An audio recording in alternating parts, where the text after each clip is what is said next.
once it's all live and up there, we'll open it up to the world to see. Okay.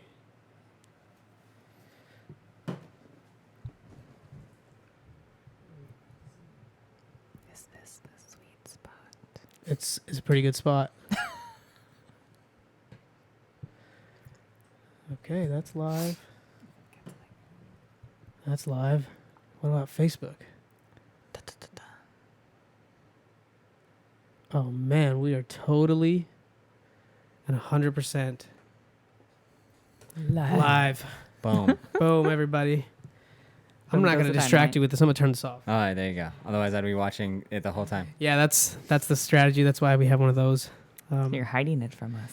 Well, I just want you to look at me and not yourself. You know what I mean? Same thing for me. If it's behind you, you could pretend like, oh, I'm kind of. Yeah, no.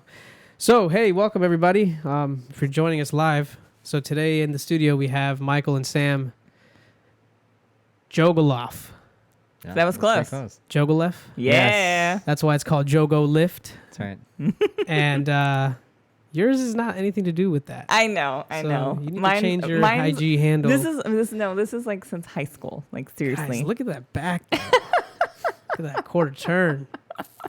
Ooh, look at that. Look at that top ab, the one that never came for me. We call him Love like it. 20 pack. Yeah. He has a 20 pack. Yeah, so today, who do we have here? We have this phenomenal couple. If you're checking this out for the first time, this is a live podcast. We're totally live. And what we're going to do is we met because Michael is the brother of Christina, who was guest number 13, I want to say. She was here a couple weeks back, about a month back, actually. And then she told me about her awesome brother. Lies. And told me all these things. And I was like, all right. And then she introduced us. And then he brought this really beautiful lady with him, who was his wife. God, who'd you bring? Oh. That's good. By the way, if you see that what I'm doing here, I'm switching the camera. So last time Anthony from the water store was like, dude, what were you clicking away? It was I didn't know. And I was like, I should have told you. So that's what's happening there. It's going to happen the whole time. So I'm the one-man band here. I'm doing it all, so we're making it happen. And so go back to the introduction here. We'll go there. You guys started a gym, and now you guys have a couples mastermind group that's coming out in June. At the end of June is the first installment of this event. Yes, sir. Mm-hmm. And then right now you're taking applicants. So we'll get into all of that. I mean, enough of that, but we'll dissect each of those. How are the both of you doing today? Amazing. Yeah, fantastic. Very good. Very good. And you were telling me something earlier before we got on the podcast about what you did today. You want to share that with the world? Oh, for sure. So we went around to different fire stations here in San Diego to talk with them about working with them to put them through health and fitness challenges. So one of the things that we do is at the facility, we've put in plenty of normal people walk in through 6-week challenges or transformations to help them improve their overall health and fitness, helping them develop lifestyle changes or habits to make it long-term sustainable success, whatever, make lifestyle changes. And then with the firefighters, most of them are in good shape. They take care of themselves. Of course, they got to fight fires. Exactly. So what are you putting them through that's harder than fighting fires, my friend? Well, it's more the competitive nature. So it's like, hey, look, different habits, and then also the aspect of putting them together, the challenge of competition. And so for most of them can maintain what it is that they have. Some of them I'm sure make great progress, but nothing compares to like, hey, look, we're going to battle it out for a couple of weeks and see who comes out on top. Okay. And so what kind of challenges we're talking?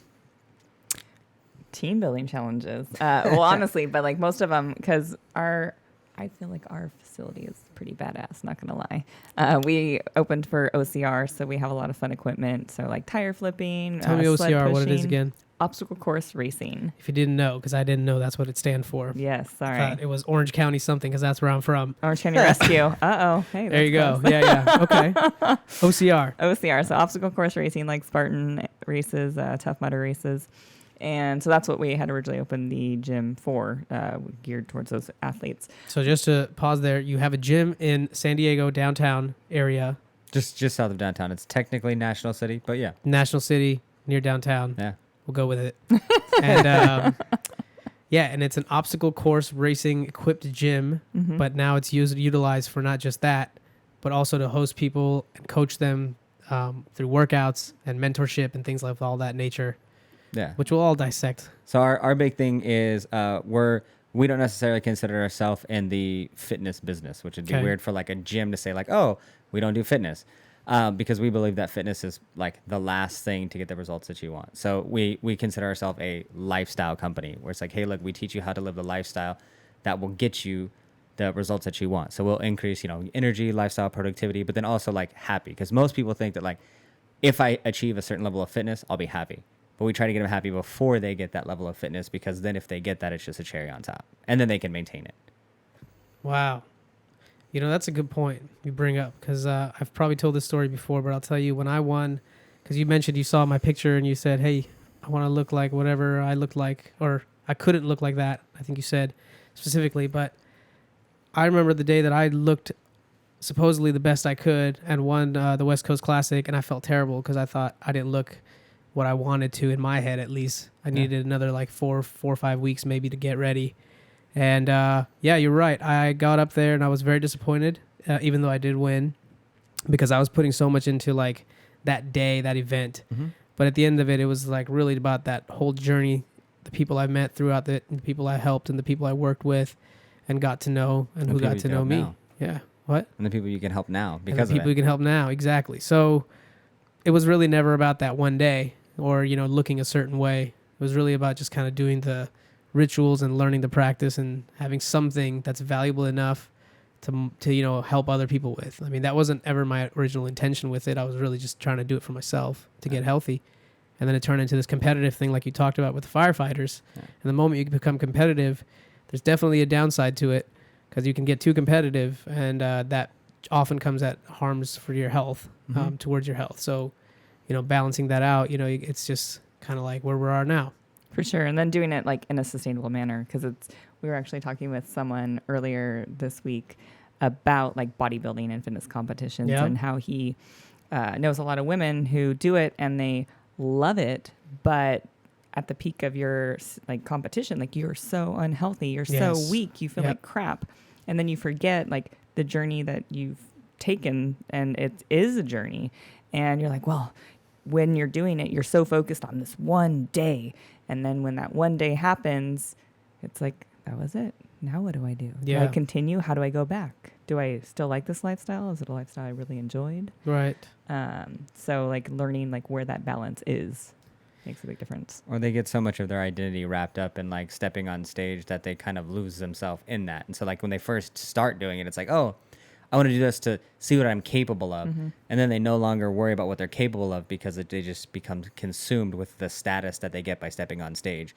And so a lot of them, like they struggle because it's like, hey, look, like I want to have a life, but this lifestyle won't allow me to have one. So like, especially the people we were talking to the other day, like they're all, young, beautiful women, but they struggle to have a relationship because it's like, oh, well, my coach wants me to do this. I have to eat like that. I can't go out on a date. I can't do all these things that like would be potentially a social life because they want to be able to step on stage. So like they struggle with getting the trophy or getting whatever it is on stage, but then also having a happy life. Mm-hmm. Well, I mean, I would like to say, at least from my experience, maybe it's a little bit unique from the perspective you're seeing it, but having been a competitor, I could say that what happens is you realize, at least what I did was, I realized what would it take. It started with what would it take if I just focus myself for the next, whatever amount of time and try to optimize my day as much as I could and see what would happen. So that was the framework that I was operating from. Having somebody that was objective and outside, like my coach, it was good to like check in with somebody like that and say, hey, here's where you really are and here's what's good. And here's what needs to be worked on. That was mostly what was the time spent on. So you get into the habit of taking a certain set of actions, dissecting them down into like patterns of behavior that you can repeat, reps and sets, workout routines. And then you start to see, well, what's working and what's not working? What does my body look like? And then you start to see when things don't look the way they should, or when you're not on target, you can start to dissect even further. What is it that you're not doing that you should be doing? And there's no end to that. And I think people that step into wanting to compete in bodybuilding have Like, it's all cool and fun to do it for Instagram and all that, but at the end of the day, what at least I believe it starts with is you have to realize that this is not fun. Oh, yeah. No. And this is not something you're going to do and have fun. That was the biggest problem I had with everybody that I saw was trying to do it and then didn't succeed with, was they thought this would be really fun. And I'm like, what part of it sounds fun to you? You get to work out all day, every day. Do that for about a week and then see what happens. See how your body breaks down and you don't recover. And no matter what you do, it just gets worse. And it's like, well, that's the life you choose, but you have a bigger motive in mind. So I guess, yeah, I like that, you know, more and more people are getting involved in fitness, but it needs to be the dialogue. And I would agree with you guys upon, like, there has to be a balance there.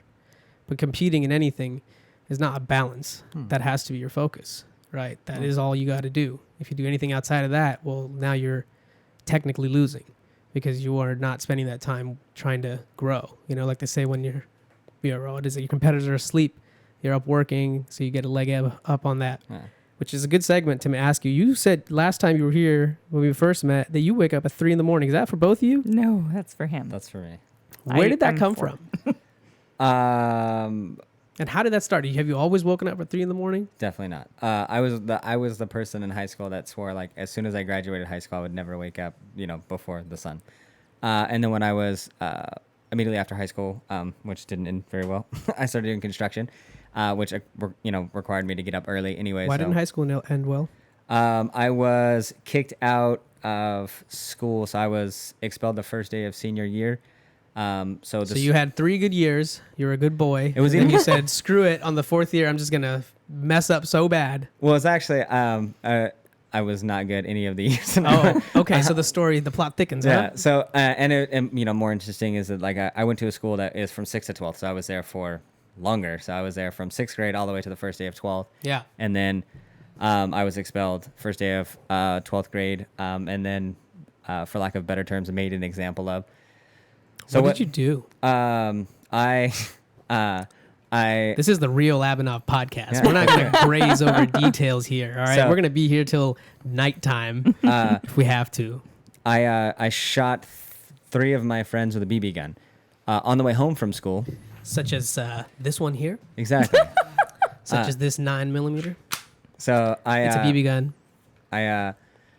I used to carry one of those in my car, and we would, like, jokingly shoot each other. So we all had them, and we would shoot each other or whatever. Yeah. And so on the first day of school, I had it in my car. On the way home from school, I shot 3 of my friends. That, because I was at school and on my way home, is considered school property. So the way that they made it sound was I brought a gun to school and shot 3 kids. Oh, you were the headline. So I was facing 4 felonies at 17 for bringing a gun to school, which is a felony, and then shooting it. And I was charged with an account of assault for every time the How gun did you was get fired. caught? One of my friends had to get the BB taken out, and when he went to the Wait, emergency you're room, talking about metals? yeah, Oh, those are those More- called BBs? those are more fun. Like pellets. Those are more fun. No, pellets have different shape. You're talking about metal BBs? You're Yeah, crazy, So man. metal BB. Aren't they These all are like plastic, that? yo. Oh, these really? These are plastic I'm talking about. Yeah. I'm not trying to kill people Yeah, here, dude. plastic is pellets, or pellets are the soft, like, lead ones that have a different shape. BBs are the steel, like, God, round. I'm gonna look this up and Yeah, find for this sure. out. And BB so pellets. yeah, or just BB. Oh, there you go. Okay. See, those are the pellets, and then the other ones are BBs. But the steel is BB. So Yeah, your boy went to high school one day and took a what kind of gun was it? Do you remember?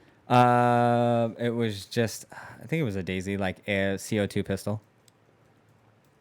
I used to have Yeah, one- there you go, the silver one. Like there that. you go. Yeah, Oh my for sure. god, it totally looks like it. Yeah. Specific. And it was the nitrogen powered or Yeah. the CO2 powered? Yeah, and so because I had a fresh cartridge in it, obviously broke the skin. Oh man. and This boy so- ain't playing. And Well, so were you mad at them or you just playing? No, we were just playing.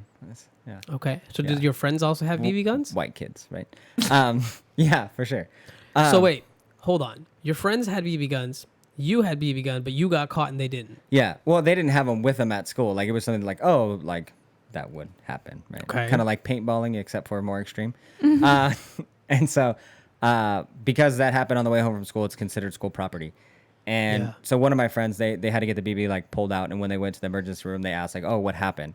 They said that it happened by me, and they reported it as bodily harm caused by someone else. So then the hospital called the police. And so then the police came to my house looking for me, which I was not there. I was taking my sister to work. And then I got a call from my parents saying, "Don't come home. The cops are here." Whoa. At least your parents were Wow. like looking out for you. But then when I got home, my dad was like, "Oh, this is a situation." They had no idea I had a BB gun. So they're like, "Do you have a BB gun?" I was like, "Yeah." "Where do you keep it?" "Under the seat of my car, of course, where everyone else keeps their BB gun." So then he was like, "Well, this is a situation. They're going to be waiting for you at school tomorrow. So you have two choices. You can go to school or you can get out of my house." So I was like, "All right, I guess I'm This going to was school." who again? Dad? My dad, yeah. Biological dad? Yeah. So the logical thing to do was go to school. So I went to school. Cops were there waiting. And then they proceeded to, arrest me. Of course, most of the day was spent in the office. I wasn't actually arrested or taken off campus until lunchtime so that it could be like a fantastic scene. And then, then I was arrested or, taken to juvenile hall, process, all that like fun stuff. I was there for a month and a half going through, like trial or trying to figure out exactly what to do. Got a lawyer, fought it. I was able to get off on what's called a 790, which is deferred entry based on this was not an active character, but just a one-time mistake. So you have to plead guilty to all charges. And then if you mess up anytime after that, you have to take the full sentence at whatever it is that you were charged with. Let me ask you a question. Mm-hmm. Is that why you have your shit together now? That's part of it. Because definitely before, like I said, I wasn't the best kid leading up to that. And I joke that was probably the best thing to get arrested for. Because if, out of all the other things I was doing, if You I got a real rap for having a strap. So he got street cred. Yeah. No, because that was the only thing I was doing that could be mistaked as I was just messing around with my friends. And so like even the judge or my attorney was like, 20 years ago when I was a kid, this would have been a fucking joke. But Yeah. because zero tolerance laws, like we have to do something about it. So they, made a big deal about it. And then, like I said, eventually I was able to, get off on house arrest and probation and do all that like fun stuff. But at the time I was doing, and I didn't learn right away because even when I was on probation, I would do stupid things. And then my final like turning point was one time I was not at school when I was supposed to be, which is not good when you're on house arrest. And So you can be on house arrest, but you still have to go to school? yeah, so like on house arrest, you can have designated areas that you can go, so you call in and out. Ah. Did you have like one of those trackers? Mm-hmm. So you could go within how much of a radius? Well, if you call out, you can go wherever. because they can't track it based on like it's not like GPS. It's They just trigger an alarm when it's outside of the radius. Right? yeah, and so it just works like it's actually so they charge you for that, by the way. How much does one of those per day. cost? So being locked up costs money per day as well. But You mean it costs money to you? Yeah. How does that work? So they say you have to have this, and for the like anklet and then the base, I was paying $45 a day. That's like highway robbery, dude. Yeah, so that just goes under your like restitution how or your long? bill or like whatever. However long you've been sentenced. Yeah. Well, I know, but like, Well, how so long for was me, it? so mine was pending trial. So like, it ended up being How many days? it's just about 2 months. So 45 times. What if you can pay for 60? something like that? Oh, They take payment plans. Really? Yeah, for sure. so you spent $2,700. That's a cheap Rolex, dude. Yeah, for sure. You spent a Rollie in the pin. But instead, I got an anklet. So there you go. Yeah. Nancy, cut this as a segment. Yeah, just Instead of buying a Rolex, yeah. the boy got an anklet. Yeah, there you go. Different form of jewelry. I'm Dude. not that flashy, so I can hide it with Street my cred. pants. But The girls want to paint on it. oh, for sure. Yeah. Yeah. You know what that reminds me of is that movie with Shia LaBeouf, Disturbia. Yeah, for sure. Yeah. I never saw It's that a good movie. one. You should check that one out. Yeah. You It guys just should check reminds me that out of Rihanna, together. the song. Just Megan Fox is in it. Shout out to hot Megan Fox. But yeah. Yeah. But so similar to like in the movie where it's like, oh, so they have a base in the house. One of the things they didn't touch on was like like he was playing video games and shit like that. Like you can't do it. It's supposed to be like being locked up at the house. So like, you can't like even the house. Most of the, like they were like, oh, you can't have the internet. You can't be like on the phone. How do they regulate that? Well, the machine will interfere. So like if you're on the internet or you're streaming something for more than a certain amount of time, then it would potentially like take to call in and out. It would disrupt the signal. So like What machine? The base that the anklet would talk to let know I was in the radius. So they put a modem in the middle of the house or like wherever in the middle of the property. And then so like if you were talking on the phone for too long, it would disrupt the signal until you hung up and you had to wait for a certain amount of time to pick it back up because I wasn't supposed to be on the phone. So everyone else in my house was also inconvenienced because Yeah, I was they gonna couldn't. say. Yeah, I was gonna say that sounds terrible. Like Yeah. all your family has to go through that too. It doesn't matter where you live. Yeah, for sure. And how Um, old were you at this time? 17. So you weren't even 18, No. and you had just been taken to basically court, Yeah. tried with having a gun at school and shooting 3 kids, 2 kids with essentially pellets or BB gun, Yeah. really. And because of just how there's zero tolerance laws, Yeah. you got 2 months of house arrest and probation, for which you had to live like basically somebody who lives in 1980s. Yeah, for sure. Yeah. Okay. And then they also like those types of things, like because like I said, it's supposed to be like you're still locked up. It's like house arrest is supposed to be like you're still arrested. So what was the worst part of that? house arrest or Mm-hmm. that was better than being in juvenile hall or being locked up. I guess. I asked what was like the worst part. I honestly like Nothing. no. All right. I was like appreciative of being home, different than like Well, so okay, maybe we should dissect. I'm so sorry. We'll get to you. No, I enjoy listening. Have you heard all this?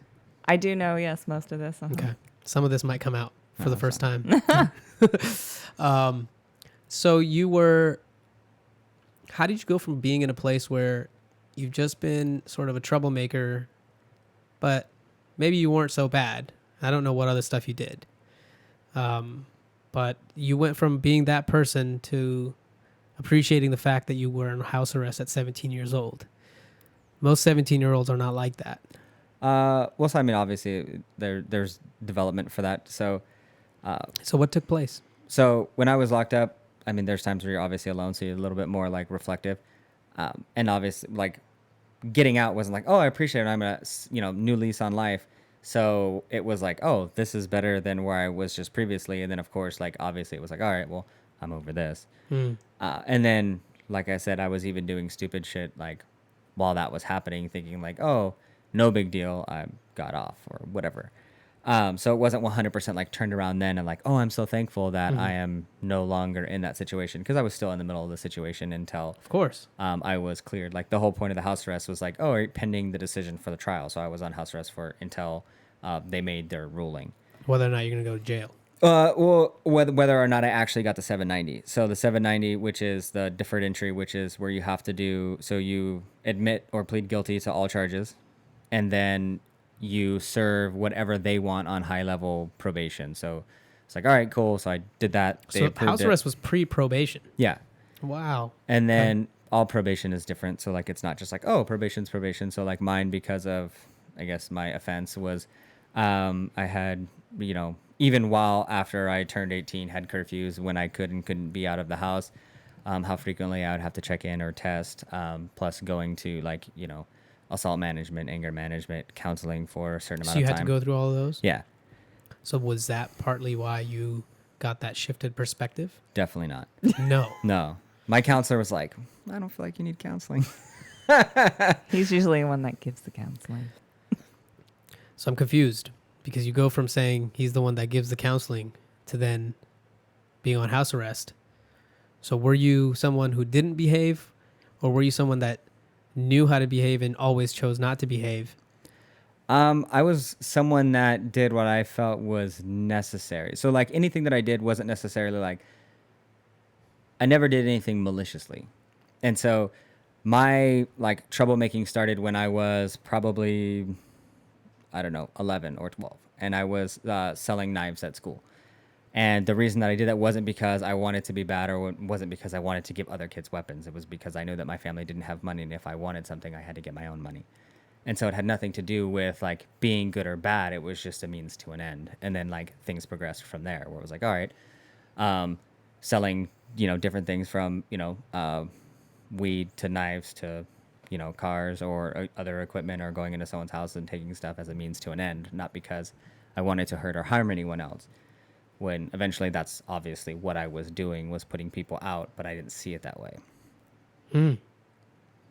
So you've actually committed some serious stuff. Just kidding. Don't answer that. Oh, I wasn't, Anyway, point is, that's crazy. So you just chose to, I guess, do what you thought was right to make sure that the survival of you and your home was there. It wasn't necessarily right. It was what I thought I could do or was necessary. You know what I mean? So I didn't see it as right or wrong. It was just like the way. Gotcha.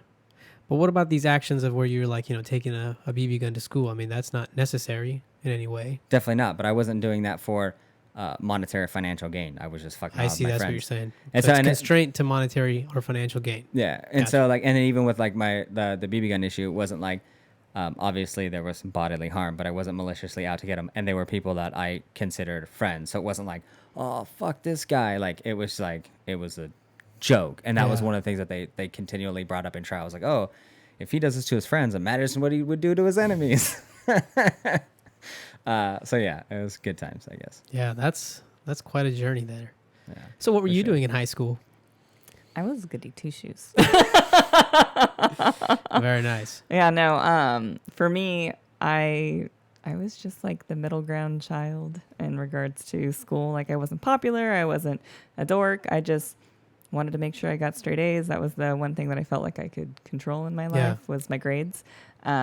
Because it's funny because like we had a very similar background growing up in regards to like Not our parents. how we acted, apparently. Yeah, not how we acted, but the situation in which we grew up in. And so for me, like, I wanted to make something of myself because I wanted to get out of the situation that I was in. And Can you share what the situation was? So growing up, my parents were both drug addicts, so they both did meth.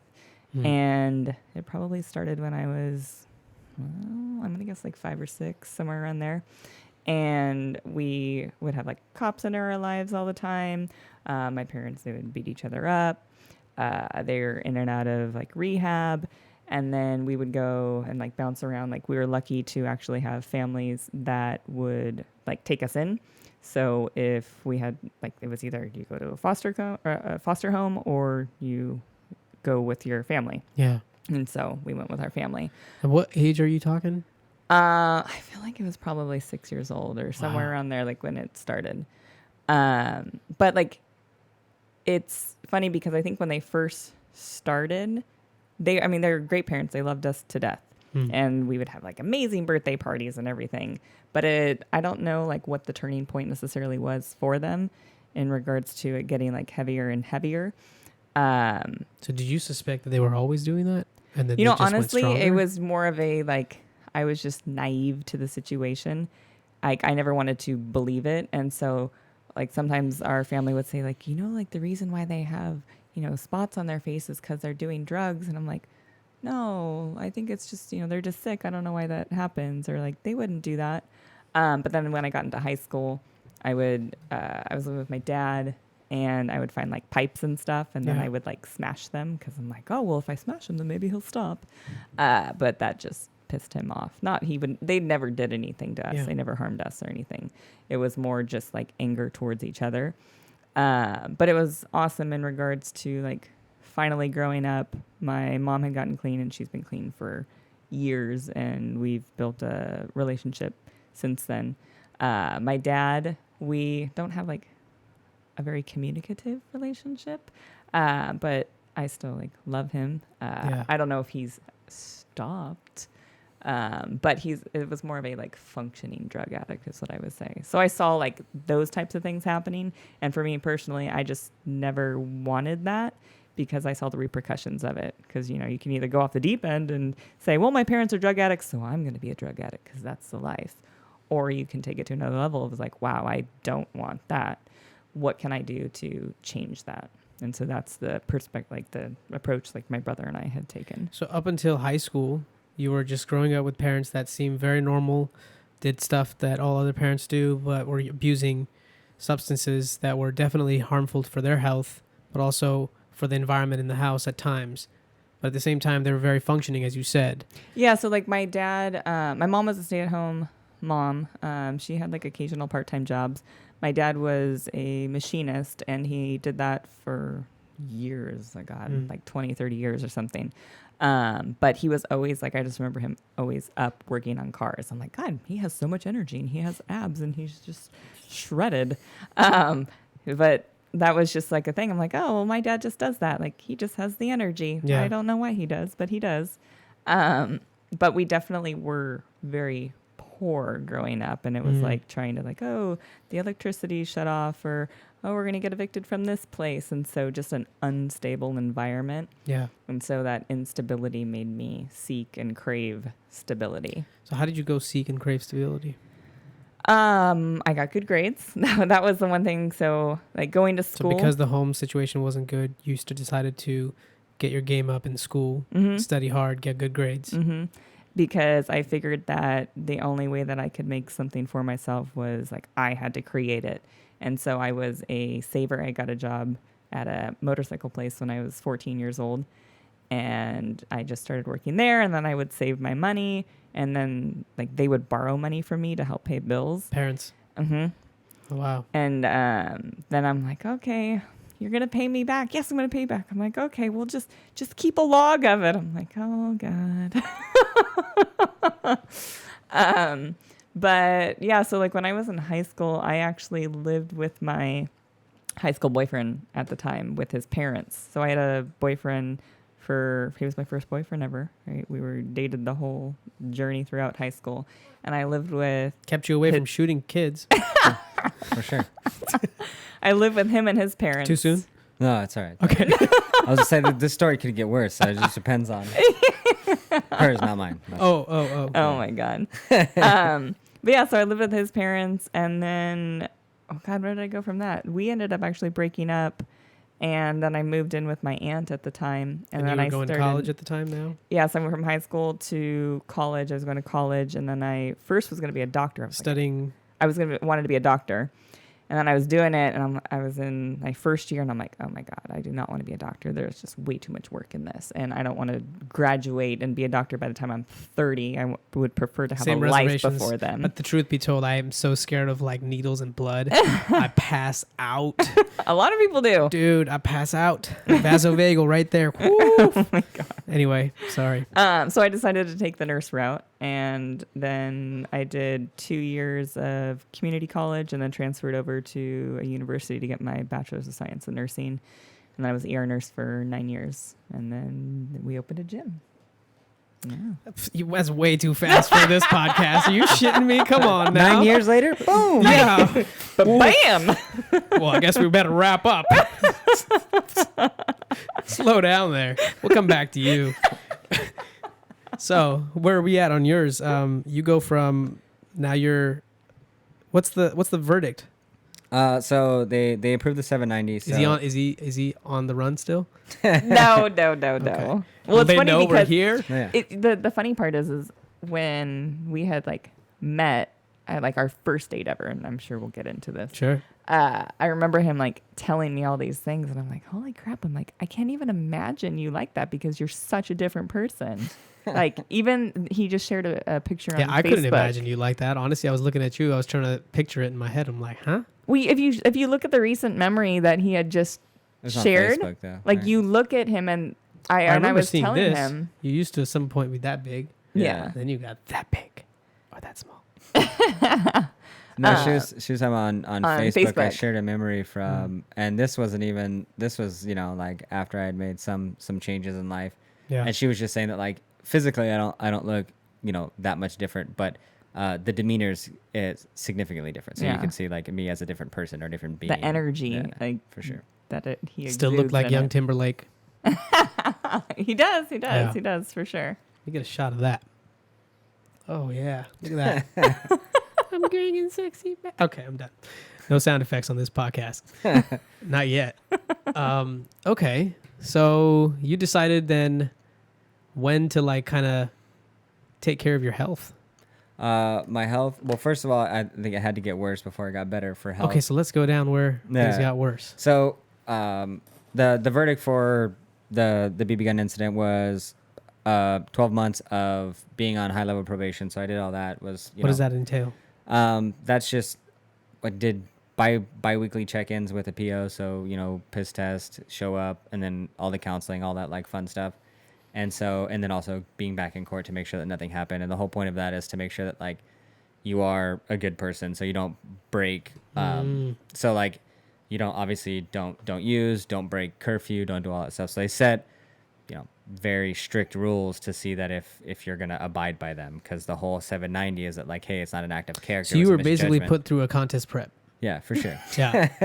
But Yeah. to prep for your life. Yeah, To get it back in your hands. for sure. Do things that you definitely didn't want to do, but knew needed to be done Yeah, for you to get out of the situation that you put yourself into. yeah.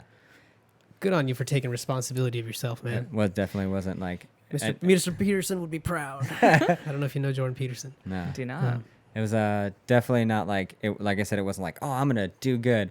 I just said like, all right, I make it through this, and then once I'm in the clear, I'm fine. And so, I did have a couple like close calls that helped me like turn it around. One of the times, I was racing while on probation. I got pulled over. Car? Yeah, so I was racing in a car. What kind? It wasn't like a fast car. I was just going driving fast. like an idiot. So I had a 1990 Nissan Maxima. So have you seen Menace to Society? I don't think so. Oh, But I'll look up the car. yeah. You keep talking. So I had that car, and I was driving through not the best neighborhood with some very unsavory music, super loud. 1990. Oh, 90. Older. Even Old back, school. baby. Yeah, the box. 90s. For sure. There you go. The Ooh, top that thing's box. sexy, actually. Oh yeah, Not for gonna sure. lie. Yeah, with the ARE spoke rims. There you go. Now check that out. $3,000 will get you one of these right now. Yeah, for sure. I got mine for like 500. Wow. He's really good. He's had like a ridiculous amount of cars. If you are ever in need of trying to determine how to figure out what car. Well, my girl just needed a car, No. so we didn't get it. So maybe we'll, There you go. Yeah, we'll we got utilize your services. Yeah. So it was all black with the ARE rims, just like on there you go, like over in the corner, like on Menace to Society. Limo tint windows because that's necessary. Of course it is. Yeah. Subwoofers? Of course. Oh, Yeah, nice, dude. with I like the way you roll. Yeah, with a tape deck and a 5 CD changer because that was appropriate for the year. 1990 model? What Yeah. year did you have this? I had it from probably 2003 to 2006 or 7. And so I got pulled over. That was in 2004 when I got pulled over. And like I said, not the best neighborhood. So I was over by Lincoln, just by Four Corners. I got pulled up behind Green Cat Liquor. I was asked to get out of the car, guns drawn, all that fun stuff. Probably because one of two things. In that neighborhood, there's not a lot of white kids.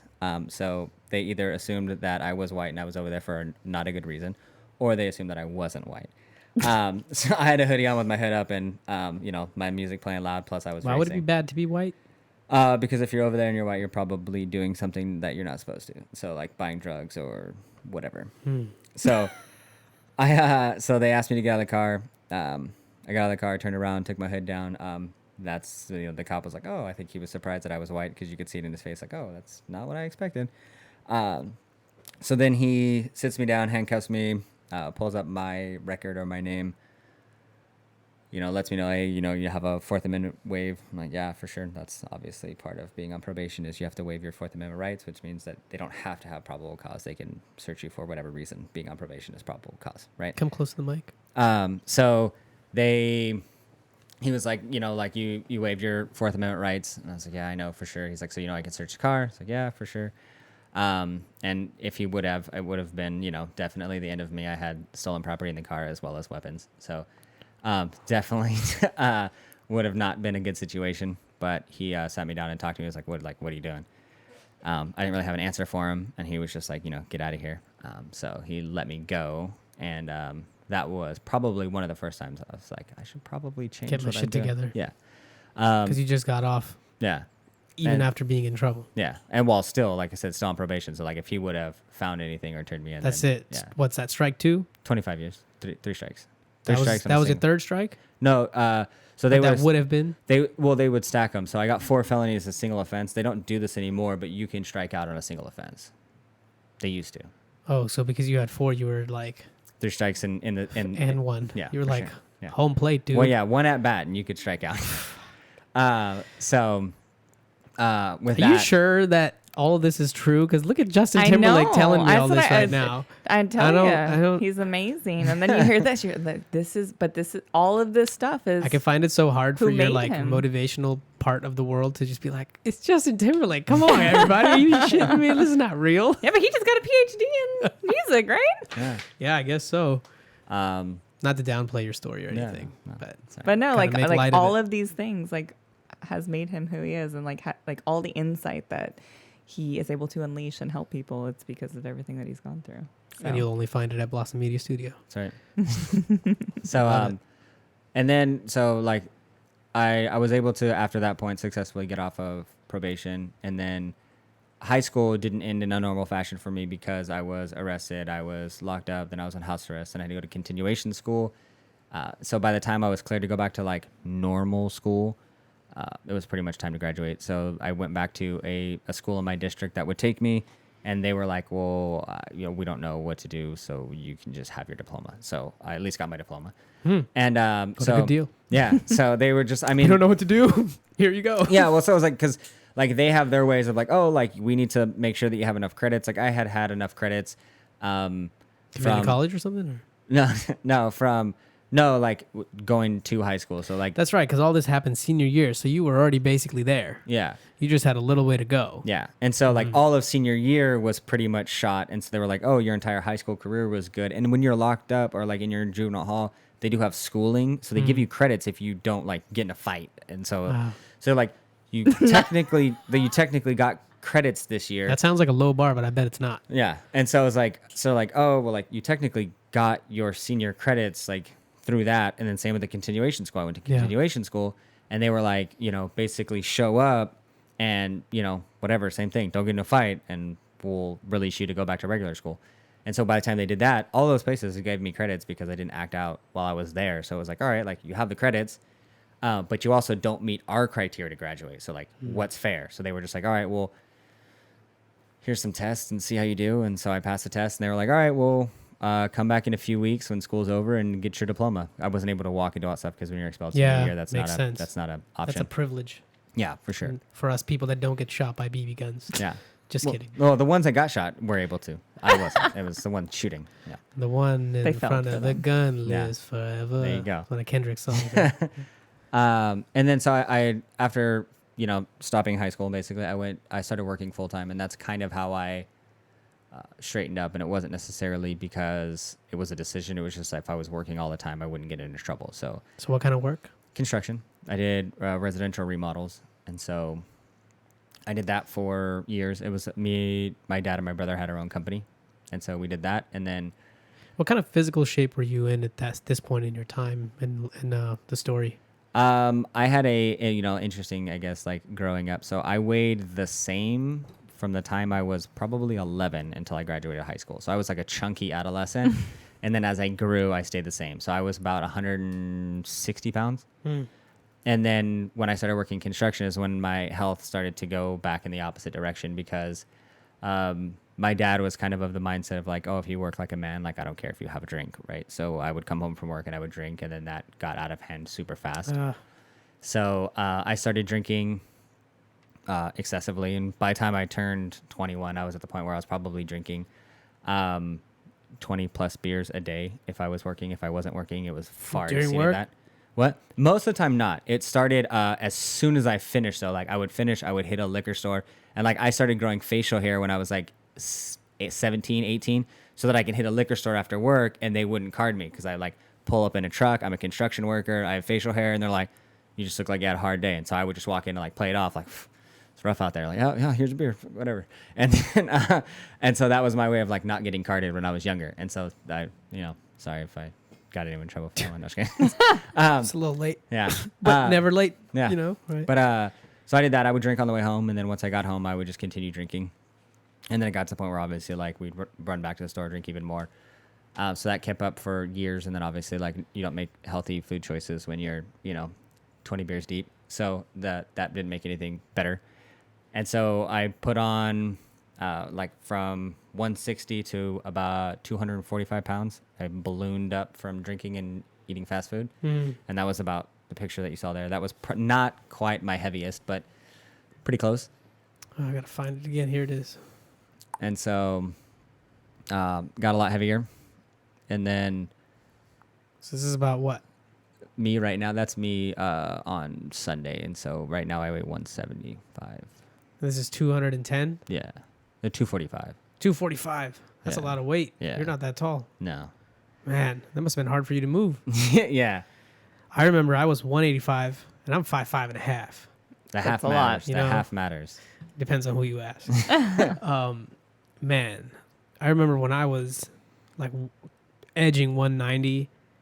Oh, I would like look down and I'd feel like my roll right here, and then I couldn't just be out of breath all Yeah. the time. I was like, wow. And your pants like cut in. You're like, oh, this. I was like, Look this, at this my has to change. Underwear is all rolled up because my fat is eating it. Yeah, Dude. dude. Yeah. Hard It's cute. times. Yeah, for sure.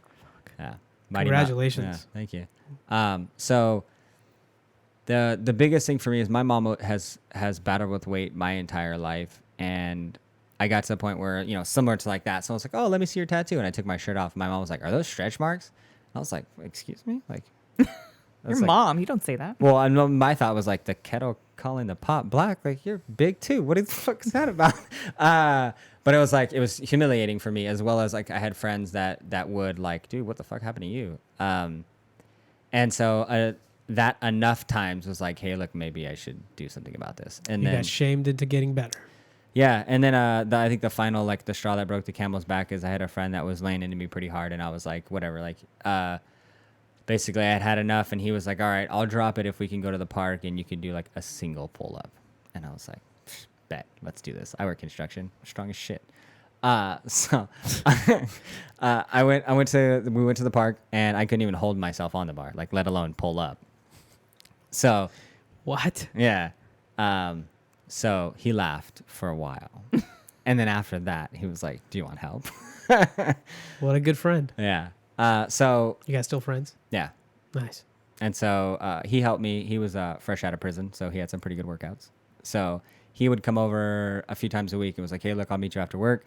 And we could throw something together. We got weights from the swap meet and just kind of made it happen at the house. Yeah. And like there was no big shift on like, you know what, I'm going to turn this around. It was just like, all right, I'm going to meet Brandon after work, and he'd be pissed if I showed up drunk. So I should probably not drink till after we work out. So I would work out, and then I would drink, or I would drink while we were working out. But I wouldn't drink on the way home. Gotcha. So, I mean, that was a massive calorie reduction. And then after that happened for a little while, he was like, oh, you should like learn how to eat a little bit better. So I started cooking in like the crock pot just to make it easy. So it's like, oh, like after we work out, we'll have this. It'll be done in the crock pot. And then, so it was just a decision after being humiliated to be a little bit better every day. And I've kind of stuck with that for the last 10 years. So 10 years ago, you started saying, I'm just going to do a little bit better than I'm doing today, tomorrow, and then the next day, and the next day. And here we are 10 years later. Yeah. And that's kind of, that's our big focus when we work with people now. It's just like, you know, first of all, one of the things is like, hey, look, like, what does your perfect day look like? And is there anything from your perfect day that you can do tomorrow? And then if there is, then do that. Like, why wait? Because most people think like, oh, like when I'm retired, or when I get this, like this is going to be my ideal life. So why wait? If there's something you can do, like, and most of the time people, it's simple. It's like, I'd like to wake up early and be able to read. It's, well, why can't you do that tomorrow? We'll have to work. So whatever. Go to bed earlier. Yeah. So I just started thinking like, all right, what can I do tomorrow to be a little bit better? And like I said, that's how we help people. It's just like, hey, look, because most of the time if you do that, it's sustainable. If I were to, at 245 pounds, try to be who I am or what I am today, no way. I went from, like I said, drinking, you know, close to 30 beers a day, eating fast food probably 98% of my meals, and not caring or exercising about anything, to, you know, owning a gym, being in, you know, great physical shape, cooking like 100% of the food that I eat. There's no way that I would have done that. Like, you know, like, all right, this is my goal. I guess the point of the story would be, at least for me, is that it took you 10 years to do it. Yeah. And most people think it's going to happen right away. Mm-hmm. But also, I think for me, I wasn't trying to do it. Like, a lot of people start out and they want to know how long it's going to take because they have the end in mind. for me, it was just like, I'm always going to get better. And I know now, being in the best shape of my life, I'm still going to get better. Mm. And so for me, I made a lifelong commitment to improve every day rather than I want a six pack or I want to step on stage or I want to have $1 million. Like, who cares? If you have a target, then like what happens when you hit it? But if it's progressive, then you can always get better. I love that. That's awesome, man. I'm glad you've made it this far. I can't wait to see where you're going to take it. Thank you. That's badass. Let's get on to you, Sam. Okay. So catch me up to the point where you've started college and you became a nurse. Yeah, I'm like, God, I'm trying to think, like, I'm boring. I was just, for me, it was definitely like, That's not what her friends told me. So careful. She's crazy. for me, as he's talking about like goal oriented and having like a focus, Right. I definitely would always have a focus. And so I didn't ever learn to like celebrate the wins. So I had gotten into nursing school and it was like, okay, this is great. I got into nursing school. Okay, well, we'll celebrate, when I'm a nurse. And so then I went, and it was 2 years of nursing school. It was definitely challenging. I had never been in a hospital before, no experience. So, and a lot of people, they're like, oh, I'm a volunteer at a 12-hour hospital. shifts. Mhm. Feet hurt. And so My mom's a nurse. I totally understand. yeah, I grew up in that house. for sure. And so I did the school. I graduated. I was pretty at the top of my class with graduation. And I'm like, okay, we'll celebrate once I get a job. And then I only decided, I'm like, I'm just going to do one interview. And at the time that I had graduated, it was just getting to the point where it was getting really difficult for people to find jobs for new grads, because nursing is like a super popular, high demand career area now. Yeah. And so I did one interview and I got the job and I was like, okay, this is great. But for me, I never felt happy or fulfilled or whatever it is that you want to call it. And so I did nursing and I thought, okay, this is it. And at that time I was married previously. And How early? Wait, what? How young were you? Oh, No, sorry. I had met I had met my ex-husband when I was 19. So This is the high school boyfriend? No, we had broken up. I do long-term relationships. Oh, that's all she apparently. does. But it's good for me. Good for you, dude. Yeah. good, it's I was good. I was the opposite. Before I met her, I hadn't dated anyone for more than a year. 11 months. I was like, you gotta go. You talking about the construction days? Yeah. Well, even after the construction days, I just couldn't do it, and mostly No. because I was never myself in the relationship, so I could only fake it for so long. Bold of you to admit that. Yeah, so I had met my ex-husband at 19 years old, and we had dated for I think it was 5 years, and then we got married. And even that relationship, I was always a people pleaser, and as he says, he was never himself in the relationship. I felt like I was myself, but I never I almost gave up everything that I had enjoyed doing, and I was just a go with the flow type of person. And I'm like, well, anything that you do, it's not that I don't enjoy it or don't want to do it. I haven't experienced it, so let's just try it out. And he would, at 19, he was 24.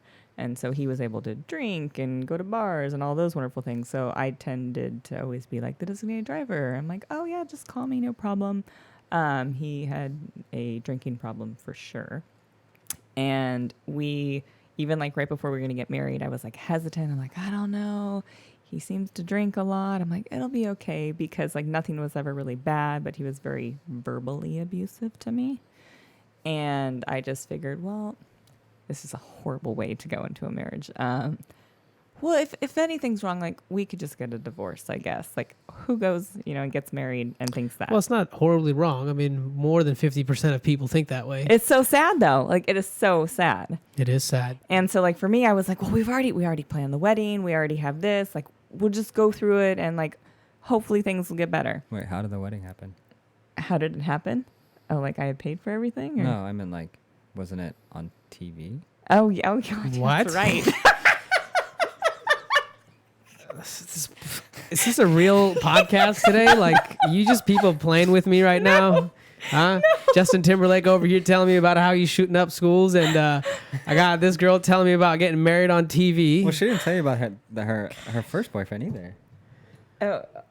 He committed suicide. Yeah, but I wasn't with him. Yeah, like when you made the joke about the BB gun, I was like, well, that relationship gets worse. Wow. We weren't in a relationship at the time. No, he missed me. No, I'm just kidding. No, we weren't in a relationship at the time. I see. So your first boyfriend, to more accurately state, committed suicide after you guys had already been in a relationship. Yeah. I was like years later. Wow. Yeah. I feel bad for you now. Oh my God. If it ever Just ends. kidding. I'm totally kidding. I just have to put the full circle on it, for you know? sure. Oh my goodness. So I was obviously ER nursing at the time, and there was a doctor at my job. His wife did hair and all that kind of stuff. Yeah. Well, I forget what it was called. I don't know if it ever actually like went on air. I think it might have aired like once or twice. But it was basically for people who were like plain Janes, and they wanted to do these makeovers on them.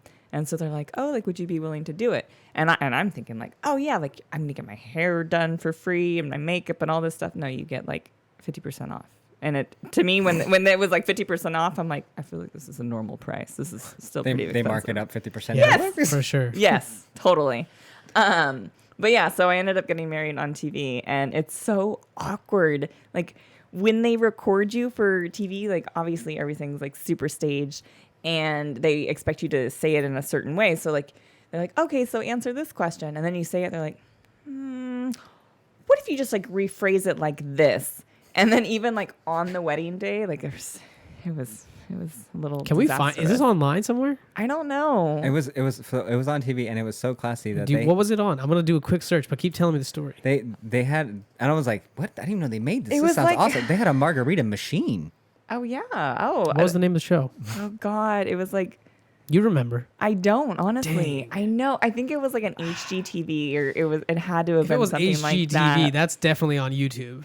You need to find this. I will have to find it. You'll have to find this. Anyway, we'll come back to that. So you got married on TV because you got a 50% discount Yeah. for being basically something that they could show. Well, then they're like, oh, try it again. And then she breaks down crying. Yeah, Like, I had that was perfect. Do it again.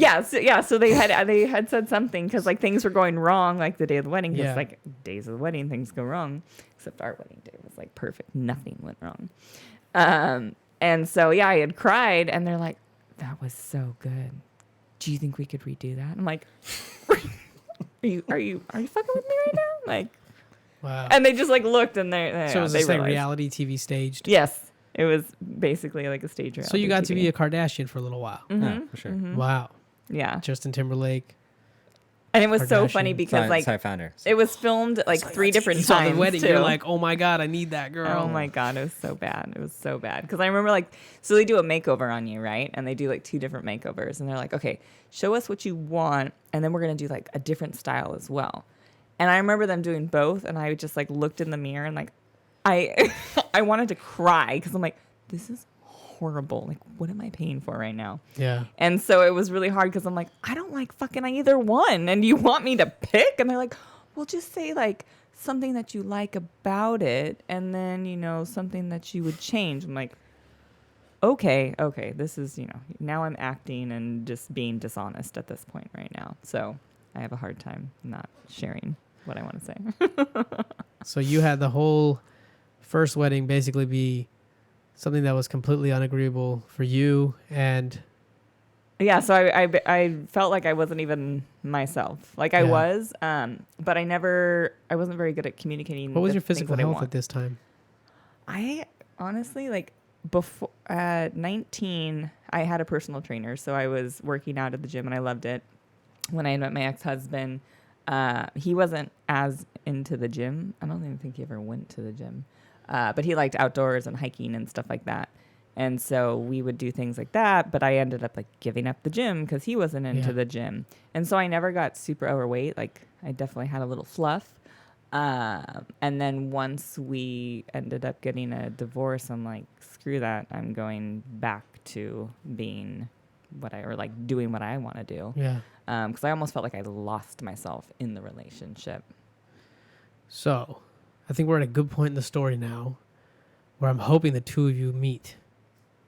Oh yeah, this is well like years later. So I was divorced for probably 2 years, and then we had met. So 2 years we had met. How long have you guys known each other? Almost 3 in November, right? Mm-hmm. How long of that have you been married? It'll be 2 2. in November. Yeah. 2 years this November. Uh-huh. Mhm. Awesome. We set our wedding date 2 days after, or 2 2 weeks weeks. after meeting each other. Ah, okay. Well, nicely done. Wow. Looks like it's going so good so far. Well, and this is like me thinking I'm never gonna get married again ever. Like after I got married, I'm like, screw that. I am never gonna get married. Yeah. And so then I went through the whole like dating phase, and I'm like, this is great. And then you just get over it because nowadays. Were it's you all those dating in the apps. time of the apps now? Oh God, yes. Yeah. Well, Of course like you it were. was probably a year after I had gotten divorced. What was the your apps had come experience out. with the apps? I'm so curious. What was it like being a woman on those apps? It was kind of degrading in a way, I guess. There was like it was POF, which was Plenty of Fish, and then Tinder, of course.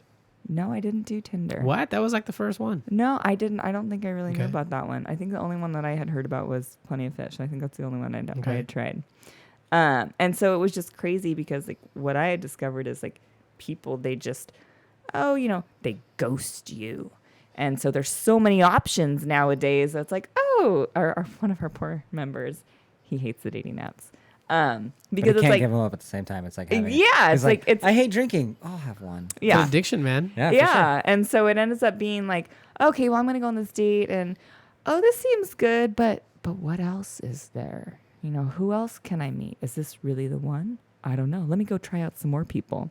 And so then people, they're never satisfied because they're like, well, I didn't like this one thing about this person, so I'm going to move on to the next person. And nobody ever communicates. It's like I got an inbox full of people. Why would I put up with your shit? No. Yeah. No, for reals. Yeah, I can understand that. I mean, especially as girls, they probably get a lot more messages than guys do, generally speaking, unless And then there's like creepers. there's this is like the thing where it's like there's a certain group of people who are always going to get like the majority of the women because they're better looking and they're able to play the game better, and the majority of the guys are just basically like stuck trying to catch any fish, right? Or there's the catfish. And then there's the catfish. Oh my God. You got catfish? Oh, I remember.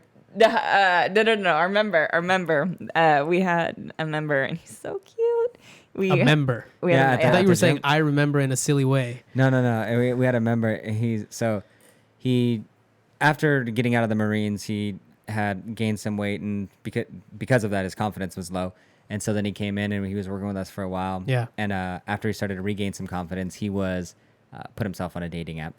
And then he got the courage to, go on his first date. Yeah. And so he comes in, he's like telling us he's super excited. It's like, oh, it's the first time I've been on a date in years. Super pumped. He's like, but I reverse catfished her. He's What like, does that mean? he's like, I put a picture of myself, but it was before I started coming here. So we helped him lose, Oh. So he's like, so she likes me for fat me. So when I show up and I look like this. What a smart guy. Yeah. So he was all proud that he reversed catfish. I was like, that's a. But it's funny because I think like What was she the almost reaction? Did he catfished tell- him because he like wasn't into her. I was like, oh, sorry. What was the Well, I think when she met him, she was like, oh, have you been like, did you lose weight? Because I thought you were heavier in your picture. He's like, oh yeah, like I might be doing some things. And she's like, oh well, you look really good. Like, Yeah, I just lost a bunch of weight. I took just stopped eating for a week. I know. Oh my God. Wow. But that was super cute. Very cool. But we did have, there was, sorry, this is like That's super okay. side note. I had another member tell us, and this is horrible in regards to like dating apps.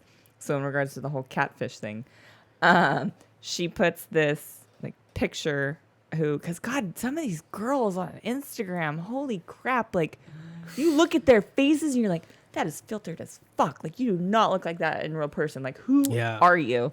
And so she had put like this amazing looking picture of herself on Instagram or on the dating app. And so she wanted to meet the one guy, and he's like, oh, I have this club. Like, you and your girlfriends can come down to the club, and, like, we'll meet, and it'll be an amazing time. Well, she obviously didn't look like the picture, but her friend looks very similar to her and apparently is a lot prettier. And so she had her friend pretend that it was her. It was a different person entirely. A different person entirely. So you go So on the that they date for could me go- so that we could still talk. Yeah, so they all went so he actually met her, But they were talking to somebody else. but Yeah. so it was like a group of girls. So how did they coordinate that story? What an I have elaborate no idea. lie. I have no idea. I Man, can't even people imagine that. I'm like, Do not stop surprising me. well, yeah, because I'm like, how sad is that she doesn't love herself that much that she has to do that? Like, But this is one of the members. no. This is Yeah. a member's coworker. Oh, okay.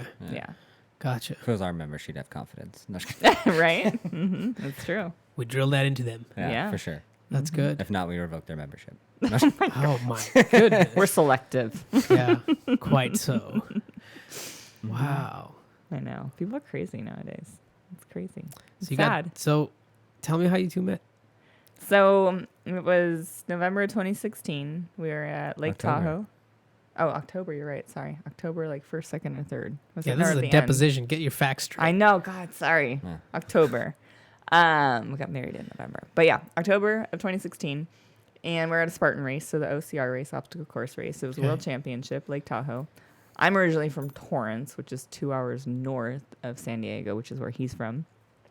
And we were mile 7 of a horrendous race. It was exhausting. The hills, the elevation. 13. How long was the 13? I race? don't know. It was long. It was that's it. It was mile like 13. 16. It was How 16 many? miles. Oh, that's right, mile 13. 16-mile race. Obstacles all over. Oh god. And How so we're on long the does it bucket take? carry. It depends on the person. Yeah. There's people like super fast that can do it in like 4 2.5 hours. Yeah. That race, I think the fastest, was like just under 4. So it was like just under 4 hours. And the longest person's out there for like, 12 to 16 hours. Like, Wow. ridiculous. And how long did you guys take before you started flirting? I feel like that race took me between 6 and 8. I don't remember. Still a lot. Yeah. Mhm. I think I finished just over 5. God. I don't know how you kept going. It Good was, on you. It was exhausting. So at mile 13, I was incredibly delusional. And Because you have the running? just it was the hills Everything. and the elevation. Because Like, you're running on the ski slopes in Tahoe. So I mean, like, you got to be a little bit like looped up with hormones because your body's trying to fight so much pain, releasing all kinds of chemicals to make sure that you don't like and it's collapse. It's October in Tahoe on the ski slopes. And you have to they swim make in the you lake. Swim. so yeah. Yeah. So you're just tired, you're drained, you're just like, when will this end? You don't know how like long it is really. You don't know where the turns are. Like they put the markers, but I feel like it's a lie. Yeah. But yeah, so I'm going up on the bucket hill carry. He's going down. We're both resting at the same spot. And I just like look over and I'm like, it's really cute looking. This guy's a good looking man. I'm like, he kind of looks like Justin Timberlake. And he just had these like gorgeous blue eyes. And I was like, should I say something? And then I'm like, well, The voice in your head has a nice dialogue. so I was like, should I say something? I'm like, I don't know. I'm like, fuck it. I'm so tired. And what's he gonna do? We're on an obstacle course race. And Where's so, he going to run from? yeah, like And what's run gonna too. happen? I don't even know. So I just yelled at him across the way. I was like, has anybody ever told you could be Justin Timberlake's brother? And he just literally like looked at me and just smiled. I don't think he said anything. No, I get nervous. And so he just went on his way. I went on my way. And You just then- walked away? Yeah. Yeah. Wow. Yeah, nothing. And Got you nothing. and you just followed him? I just laughed. No, well, he was Well, of far course, because ahead. it's a race, so we were going the same way. Yeah. No, So, but he was ahead of me. And so it was hours after the race, and I was walking out of the venue freaking freezing, and he's coming in half naked, and I was with my girlfriend, and I was like, oh my God, like, doesn't he look like he could be Justin Timberlake's brother? And she's like, yeah. She's like, you guys should take a picture. I'm like, yes. And so then I yelled across to him, and I said, can we take a picture? And he said, yeah. And he goes, well, if you post on Instagram, you have to You gotta tag me. tag me. That's how people do it. If we get a picture together, then I get in touch with you. I don't Yeah. even have to ask you for your phone number. Exactly. I'm a slide in the DM, Oh, boy. She did. I even slid further. I know. Oh my I god. Yeah. know. Balls deep. No. Oh my goodness. I know. This is a PG podcast. I don't know I'm just about kidding. that. Very cool. But yeah, so we literally probably conversed for like 3 minutes after the race, and then I posted a picture, and She said, "Will you marry me?" I tagged him in it, and there was like the little monkey emoji with like, oh no, he did the monkey emoji with the eyes covered because I did hashtag hot damn, and then Is this the two of you? in the picture? No, it's the No. 3 of us. You'll see. find it on there. Not mine. How far am I Yours. gonna have to scroll? I feel like I've probably reshared it more recently. On Okay, there. You won't let's have to check scroll it too out. far. But continue. But yeah, so I had tagged him. He commented like with a little monkey covering the eyes face. And then I was like, of course, as a girl. Is this it? No. Oh, no. As a girl, you have to do your research, right? So you got to like look at his Stalk him on Instagram. stalk him. Like, what is he all about? And so I see like his profile picture and it's like him and this African-American woman. And I'm like, and then I see like on his actual profile, it's Let me like, guess. It was Christina with that dreads. No. But Shout out to Christina with the dreads. I haven't just talked to you about it yet. oh my God. I see you. but then she sees me with Malachi, which is Chrissy's son. Yeah. Yeah. Yeah. Because he's half black. That's right. And so I was like, is that his girlfriend, his wife? Like, what is that? I'm like, well, I would hope. What is that? What is that relationship? And so I'm like, I would hope that he wouldn't like ask to exchange and be like friendly like that if he was in a relationship. And I'm like, well, I'm You'd just be going to give him the surprised. benefit. I know, exactly. I'm like, oh, but especially if he's telling me what his Instagram handle is, I'm like, that would be pretty bold. So I hit him up in the DM. And then we started talking, and then we kind of like, we literally talked for like 2 weeks to a month through Instagram. But then she's like, it must be hard being a dad. Yes, that's how I approached it. I was like, oh, well, I'm not a dad. What makes you say that? She's like, oh, well, then whose kid is that? She's like, oh, that's my nephew. She was like, well, you don't say that into your post. I'm like, well, I didn't feel like I had to, like, I didn't know I had to You Oh disclaim. have like, to be clear. Yeah, Yes. I didn't know I was sending mixed messages. Like, I just posted a picture of me and my friend, and then, yeah, my nephew is, biracial. I didn't know that I had to disclaim, like, oh, that's on my homegirl, and this is the nephew. There you go. I mean, come on. That's I So you feel got like confused. you have to. Oh, but for you found sure. it. You know what's funny about? I was thinking about this the other day. Why people do these obstacle races or races that involve such a long amount of time and effort, and then I got to thinking, well, nothing's really has a point, but something that will definitely happen in a race like that is you have to be surrounded by all these people that started the race. Mm-hmm. And at one point or another, you're going to need each other's help. And what better way? And you would make some of the most deep friendships you could find on those courses because you've gone through some crazy things together that test not just you physically, but definitely mentally, and trust and love and all that comes out, pouring emotions all over, I'm sure. For Yeah. sure. And wow, what a wonderful experience. Which is why it was funny. We got married at another race. Like, and biggest race.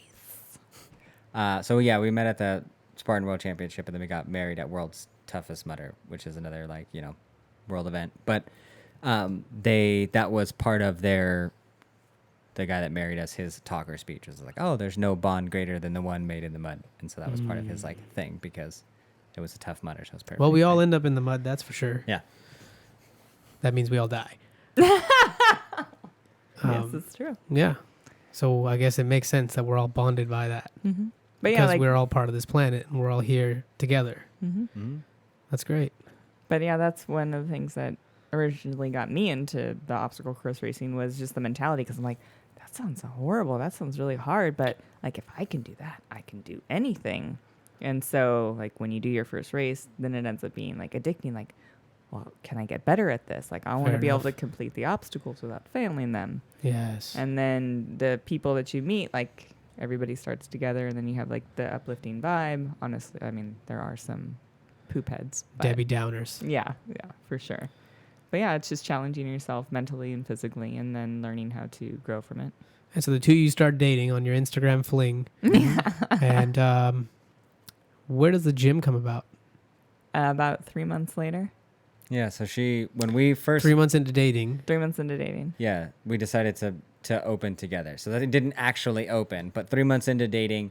So when we first met, she was saying that one of the things was like, oh, I'm in the process of opening a gym, or that's something that I wanted to Why do. gym? Because obstacle horse racing had changed my life. I had gone on a Spartan cruise. So it was a OCR cruise. It was like the one and only. They don't even have them anymore. But that was one thing that I did by myself because I couldn't get anybody to do it with me. And I'm like, well, I'm a nurse. I'm friendly. I'll make friends at this cruise. So I went on a cruise by myself and I met amazing people. And I thought, oh my God, like this would be so cool to recreate the feelings that you have on race day. And there's no facilities that people can train at. It's all like outdoor training. So I wanted to open a facility where people could do that and like come together. And at the time, one of my old trainers, he had talked about like, oh yeah, it'd be nice to open a gym. He used to run GNC stores over in Australia. So I was like, oh, he must know about business. He had successful stores over there and then came over here. And so we would get together. And like for me at that time, I'm like, I don't know, like I'm not a trainer. I don't want to be a trainer really. So I don't know what my part would be, but I just want to open it. Like, can I just open it and run it? And so we would get together, but the get-togethers were like, oh, let's come up with a business plan. And I would be the one on the computer trying to figure something out. And I'm a nurse and I have no idea about business. And he would just be like, okay, let's have a beer. Well, what about this? Did you look up this? And he was just no help whatsoever. And so I just never saw any future going anywhere. So I saw like when we first met, she was talking about how excited she was and that she was potentially like on the verge of like making a move. And then after seeing her like, oh, we're going to meet again. And so I was thinking like, oh, you guys met, like what progress did you make? She's like, oh, well, like nothing. And then so I was like, oh, we'll meet again. And I met again. I was like, oh, well, like what happened? Like, because if you're having all these meetings, you should be making progress, right? Sure. And there was little to no progress. And obviously, like, that was frustrating for her. And so I was asking her, I was like, oh, well, like, if the people that you're working with aren't serious about doing it and you are, there has to be a point where you have to let them know, like, I'm going to do this regardless of whether you're involved, like, with or without you. And if you're willing to make that, like, hardline statement and move on without them and you wanted to do it with someone else, would you be down to do it together? And she was like, yeah, why not? So we put together a business plan, and then we actually talked to one of the people that she was talking to before, and similar conversation was like, hey, look, like, because he's, well off, and so I was like, oh, he could be potential funding. And so that was one of the things that, like, for her, it was struggle because she was talking to him. He's like, oh, like, if this is good, I'll invest in it. But he was never actually like making a move or saying yes. Say all that stuff all the time. Yeah, and no, like yes or no. It was just like, oh, like this is a good excuse to hang out with somebody that I really like hanging out with. Is like, oh, well, yeah, we could talk about it. So we had to sit down and talk. And I was like, hey, look, like we're gonna move forward. So like we need a yes or no, and then like it doesn't hurt the relationship. We could still hang out, but like we need to know if we're going with you or if we're looking for somebody else. Fair enough. And he was like, oh, like I respect that, and I respectably have to say like no. I was like, perfect. Good. That's all we need to know. Like, are we doing business here or somewhere else? Were you disappointed? Yes and no. So it's one of those things where it's like, oh, this could be a great opportunity, right? But hindsight, it's probably a lot better. At least for me, I thought it was cool or better. We learned a lot. Well, forget the hindsight. What happened then? So then we were, obviously forced to look at like, okay, well, what are other ways of funding? Because for him, he would have been a partner and or an investor. And so for us, like never having run a business without like, all right, like the best way to fund this would be an investor. And so we started to educate ourselves on how we would fund a seed company. What was a business plan entailed? Oh, our first business plan. So yeah, in the very beginning, it wasn't much of a business plan at all. It was more of like a vision board typed out because we didn't have any vision. We didn't have any like no business numbers, experience. So nothing. it was just like, this is our idea, and he's like, that's cool. Like this sounds. Were you guys watching a lot of Shark Tank those days? No. No, that was not the homework we were doing. So we were just like, all right, like this is what we'd want to create. And so it was more of just like, hey, look, like this is our idea, and it's like that's cool, but like, how is it going to happen? And so we pitched it to people or talked to people that we looked up to. It was like, hey, look, like what do you think of this? Like that's not a business plan. Let's go. What is it missing? And so every time we would present it to someone and they would potentially point out a flaw, rather than just being like, all right, cool, I guess that sucked. We would ask them like what's missing? Why isn't it good? And if it was someone that we were looking at for a potential investment, we would ask them like, if you're not willing to invest, one thing, like why? And then do you know anyone that could help us either refine the business plan or that would be interested? And so we never took no for an answer. We just took referrals basically instead. So it was just like, all right, cool. And then that led us eventually down to getting funding from a CDC loan. And so most of it was like, hey, look, what do you think? Like, no, I think this would be a better option for you guys, but you need to fix these things. And so just constant revisions and never taking no for an answer. Did it ever come to a point where you're like, you know what, I don't need their suggestion. This is the way I really want to do it. Was anybody objecting to any of those kinds of ideas? Mm-mm. No, I think No. that the scariest thing for us was we had found, because a lot of them are like, well, how much is rent going to be? How much is this going to be? I'm like, well, I don't know. I don't have a place. I don't have no idea. And it's vastly different, like depending Yeah. on the space that you get. And yeah. And so it's like, oh, well, how much is it going to cost and how many square feet is it? So like you can have a concept, but that's different than like having an actual place. Right. And, yeah. And so we had actually found a place because he was like, oh, well, if we're serious, obviously, and we're looking for funding, like we should know if we're going to get a place and where we're going to get a place. And apparently it takes like months to find one. Yeah. So he had found a realtor in probably March because February decided to. How much funding were you guys looking for? 180, I think. 180K to get a building on lease or buy? No, like that would include capital equipment. That was for the full like launch of the company. So that would include buying equipment, getting the building, potential remodel or conditioning the space, as well as working capital for the first 12 months. Wow. And so we had found a facility and we're like, it's so cheap. Like we can't pass up on this because other like places we saw, like they were getting snatched up like that. And they were more expensive. So it was Super like expensive. we were looking and we were thinking like, just like as a ballpark, it's like, all right, like we were hoping or be lucky to spend like, 125, 150 per square foot on a commercial lease. And we were hoping to get anywhere between 3,000 and 5,000 square feet, depending on the per square foot cost. So like if it was lower end, we'd get a bigger building. If it was, higher end, then we'd get a little smaller building. And so everything around that price range was like disappearing. Like our realtor was like, oh, it's gone. Like before we could even schedule to go see it, it would disappear. And then the few places that we did go see, like zoning in San Diego is weird for gyms. So like they are everywhere, but there's a little bit of like back door, like, oh, it's this kind of a studio, or you have to call it something else on the like business name. But doing that is risky because if you do that and someone comes and reports, they can shut you down. And so like some of the buildings that we were at, they're like, technically you can't have a gym here. But you can have a boutique studio. Well, yeah, they're or like, but you something. can have an instructional studio. So like if you call it an instructional studio or if you call it something else, like that's cool. But I will let you know if you sign a lease and someone says that you're a gym and they come inspect it and they think it's a gym, we will kick you out and you still have to pay the lease. It's like, yeah, why would I fucking lease from you? Yeah. Sounds like a terrible deal. Yeah. So it was either they were disappearing or it was a situation like that. So we're like, we don't want to put ourselves in that situation. We ended up finding the building that we're currently in, and it was a great deal. It was under $1 a square foot, so it was less than we wanted to pay, and it was 4,300 square feet. So it was like on the bigger end of what we were looking for, and it was cheaper than what we thought we could spend. And our landlord was like, look, like it'll probably go really fast. So I would say like we scheduled to meet and we just throw in a letter of intent. We're like, well, we have no way to make this work at all. And she was like, yeah, letters of intent takes a while. So like there'll be some negotiations. We'll go back and forth. So like, when do you think you'll get funding? We're like, beats me. Who knows? But like as soon as possible. And she's like, all right, well, it'll probably take about 3 months. So you have 3 months to get it funded because by then you'll probably have a building. So we're like, all right, well, let's So go up for until it. this point, you were just basically bluffing Yeah, for Yeah. sure. because you were just saying that you have this idea that you were going to bring into light, and you found a realtor who was willing and able to go and find you a property, Yeah, for start sure. the process. Meanwhile, you have no money. You don't even have an investor, and you certainly don't know what you're doing. Yeah, but so yes, I guess you would say bluffing, but full disclosure, like I told her, I said, look, one, this is concept. Two, like we have no money. Like this is everything we're trying to do. And she was like, all right, like I love it. And whatever I can do to help.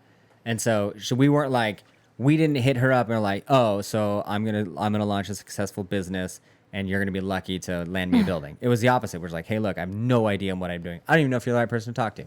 And she was like, all right, I can help you out. And she did. She helped us out massively. And she was actually one of the people that ended up like getting us funding because it was like, hey, look, we're still looking for funding. We don't know what to do. She's like, here, call my friend over here. Maybe they can help you out. And so her connections ended up leading to us getting funding. How did you meet this person? Google. So I just like started looking on the internet for people that I would want to talk to or trust and put out like phone calls. Hey, this is what I'm looking for. This is what I'm doing. And same thing, like full disclosure to all of them. So some people are like, oh, you're an idiot. And then other people were, like, oh, we can talk. Or They just wanted to know, like, all right, well, like, these are my fees. I'm like, all right, well, I told you I don't have any money, so, like, whatever. And for her, she's like, hey, look, like, it doesn't matter. Like, my fees are, for you, not an issue because I take them out of, the other side. So, like, you don't have to pay me. And as long as I find you a good deal, I'll get paid. So, like, who cares? So you found her on Google. Yeah. Amazing. Mm-hmm. Yeah, so we got the building before we got the funding, And so who did you get the funding from? the CDC. Tell me what's that all about, and can somebody replicate that, and how would they do so? So the CDC is awesome. So they do what I guess. So they're small business loans, but they don't necessarily consider a small business loan. So a CDC helps with seed funding. So there's a difference between business funding or like a business loan and funding a seed company. So a seed company is before a startup. It's at concept to launch. So that's what we were. We were concept to launch, which is probably one of the harder things to fund because you don't have a track record. Like a business loan requires Revenue. Yeah. And so you have to show proof of concept. They're like, hey, look, this is going to work and it has been working because of this and it's potentially scalable. Or if I have this money, I could do this with it. Where like us, it was just like, if you give us money, we think we can make something work, which is different. So it's potentially harder. So the CDC works with people like that. And one of the reasons that they're willing to do that is because... Clarify the CDC again, because it's not the Center of Disease Control. No, and I have no idea. I think it's the... Let's look it up. Yeah. What do you think it is? California something, maybe? Yeah, I don't even know. Yeah, that right there. Well, it's a small business and finance loan, Yeah. but doesn't tell me what CDC stands for. Yeah, see? It's elusive. All right. Yeah. No. Oh, certified department company. That's Development. legit. Oh. That's legit. All right. Certified development company. That's interesting. Mm-hmm. Good to know. So that's what we got. But one of the reasons that they're willing to do, seed or starting up is because they are federally backed up to 70%. So like when you go to a bank, the bank doesn't have the same backing that they would have. So they're potentially a little bit more willing to take the risk because if we were to go under, they would still get 70% of what we asked returned by the government. And so for us, and for most people, when they go to apply for the style of loan, they will lean more towards approving it if you can fund 30% of the project, because then 100% is covered. So for us, we got $180,000 worth of funding because the total cost of the project was just over $200,000, and we were able to bring 30%. So it was like, hey, look, the total project cost is, $220,000. We have $40,000. We need this, and they're like, oh, the numbers work. The total cost of the job, and we also had a business plan that backed the numbers. So it wasn't just like, that sounds like good numbers. They're like, where did those numbers come from? Those are all made up because we were a seed, but they still they were made with reason. It was like, all right, you're going to charge this. This is how much your rent costs. This is how much you're going to have for employees. This is how much your membership is going to cost. This is how you see scaling. So basically, your business plan is breaking down everything that you would need and pay for in the running of this entity, which is a gym. Yeah. And the more details you have, the better the chances you have of getting approved for a CDC loan. Yes. And then the more, if you can relate it to something that is proven, the better it is. So you can be detail oriented and still be irrational when it comes to Evaluation. Yeah. Whereas here it's like, all right, I'm going to charge $500,000 per head and I only need 2 members. All right. That's Right. Nice. So it has to be detailed, but then it also has to be comparable. And so what are the services you're providing and can you actually charge for that? And neither of you in the story I heard went to business school. No. So how did you formulate a business plan? YouTube. He's really good at learning from British people. Yeah. So I looked up how to do a business plan and I found some guy that does tutorials with a British accent and I was plugged in. I was like, yes, you teach me. So how long was that journey? Realistic. So the typing out of the first one in regards to building the Excel spreadsheets and all that stuff for all of the financials was probably, I don't know, almost a solid 48 hours in a single weekend. So just straight in the room with headphones, bathroom breaks, and eating, and that's it. And he would make the formulas for the spreadsheets. So where did this sort of mindset of, going on YouTube and putting the 48 hours in to figure it out come from? Because you know, we were talking about this kid who's shooting up the school.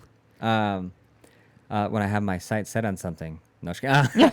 That's funny. Yeah, no, That's good. So after school, or like after I graduated, I told you I did one in construction, Yes. and my dad is very big on being a man or a person of your word, or making someone else fulfill a promise that you give. And was more appropriately when it was him. So like he would sell a project, he's like, we're gonna do this.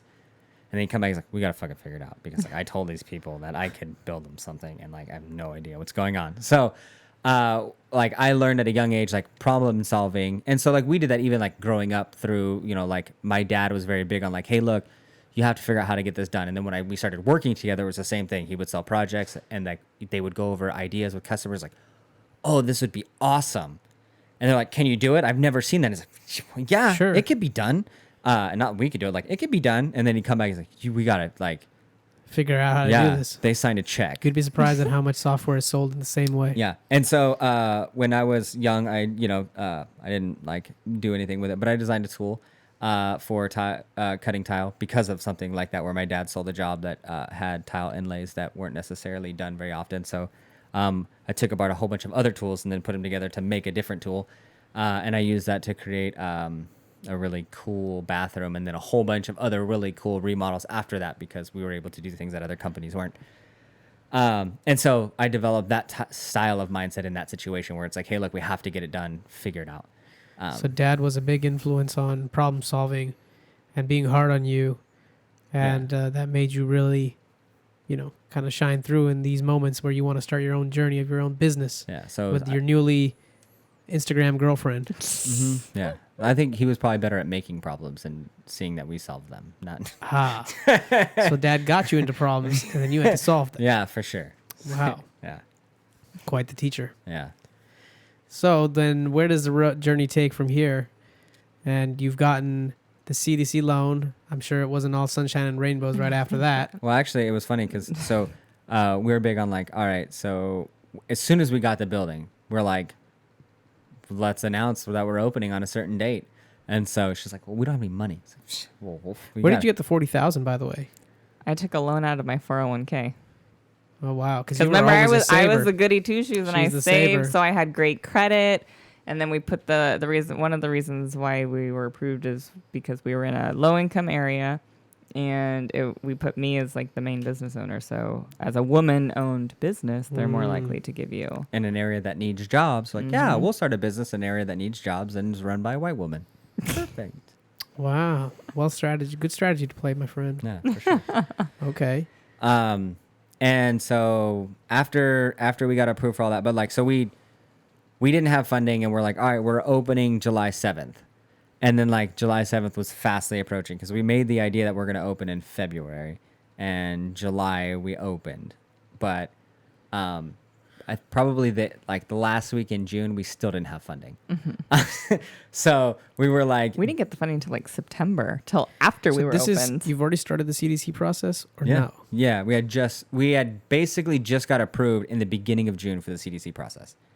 And so we were like, all right, how's this work? And they're like, all right, so you're in pre-approval. And so we're going to go through, I'm like, does this take like a few hours? I'm like, probably like 12 weeks. Like, are you shitting me? Because I have a grand opening in like 3 weeks. Like, and we need equipment. That's like 50, 60 grand. They're right like, there. yeah, that's not going to happen. Something needs to happen. So what happened? Well, we didn't get the money. We did not. Not by then. But we ended up launching the facility with, the amazing people that we know coming together.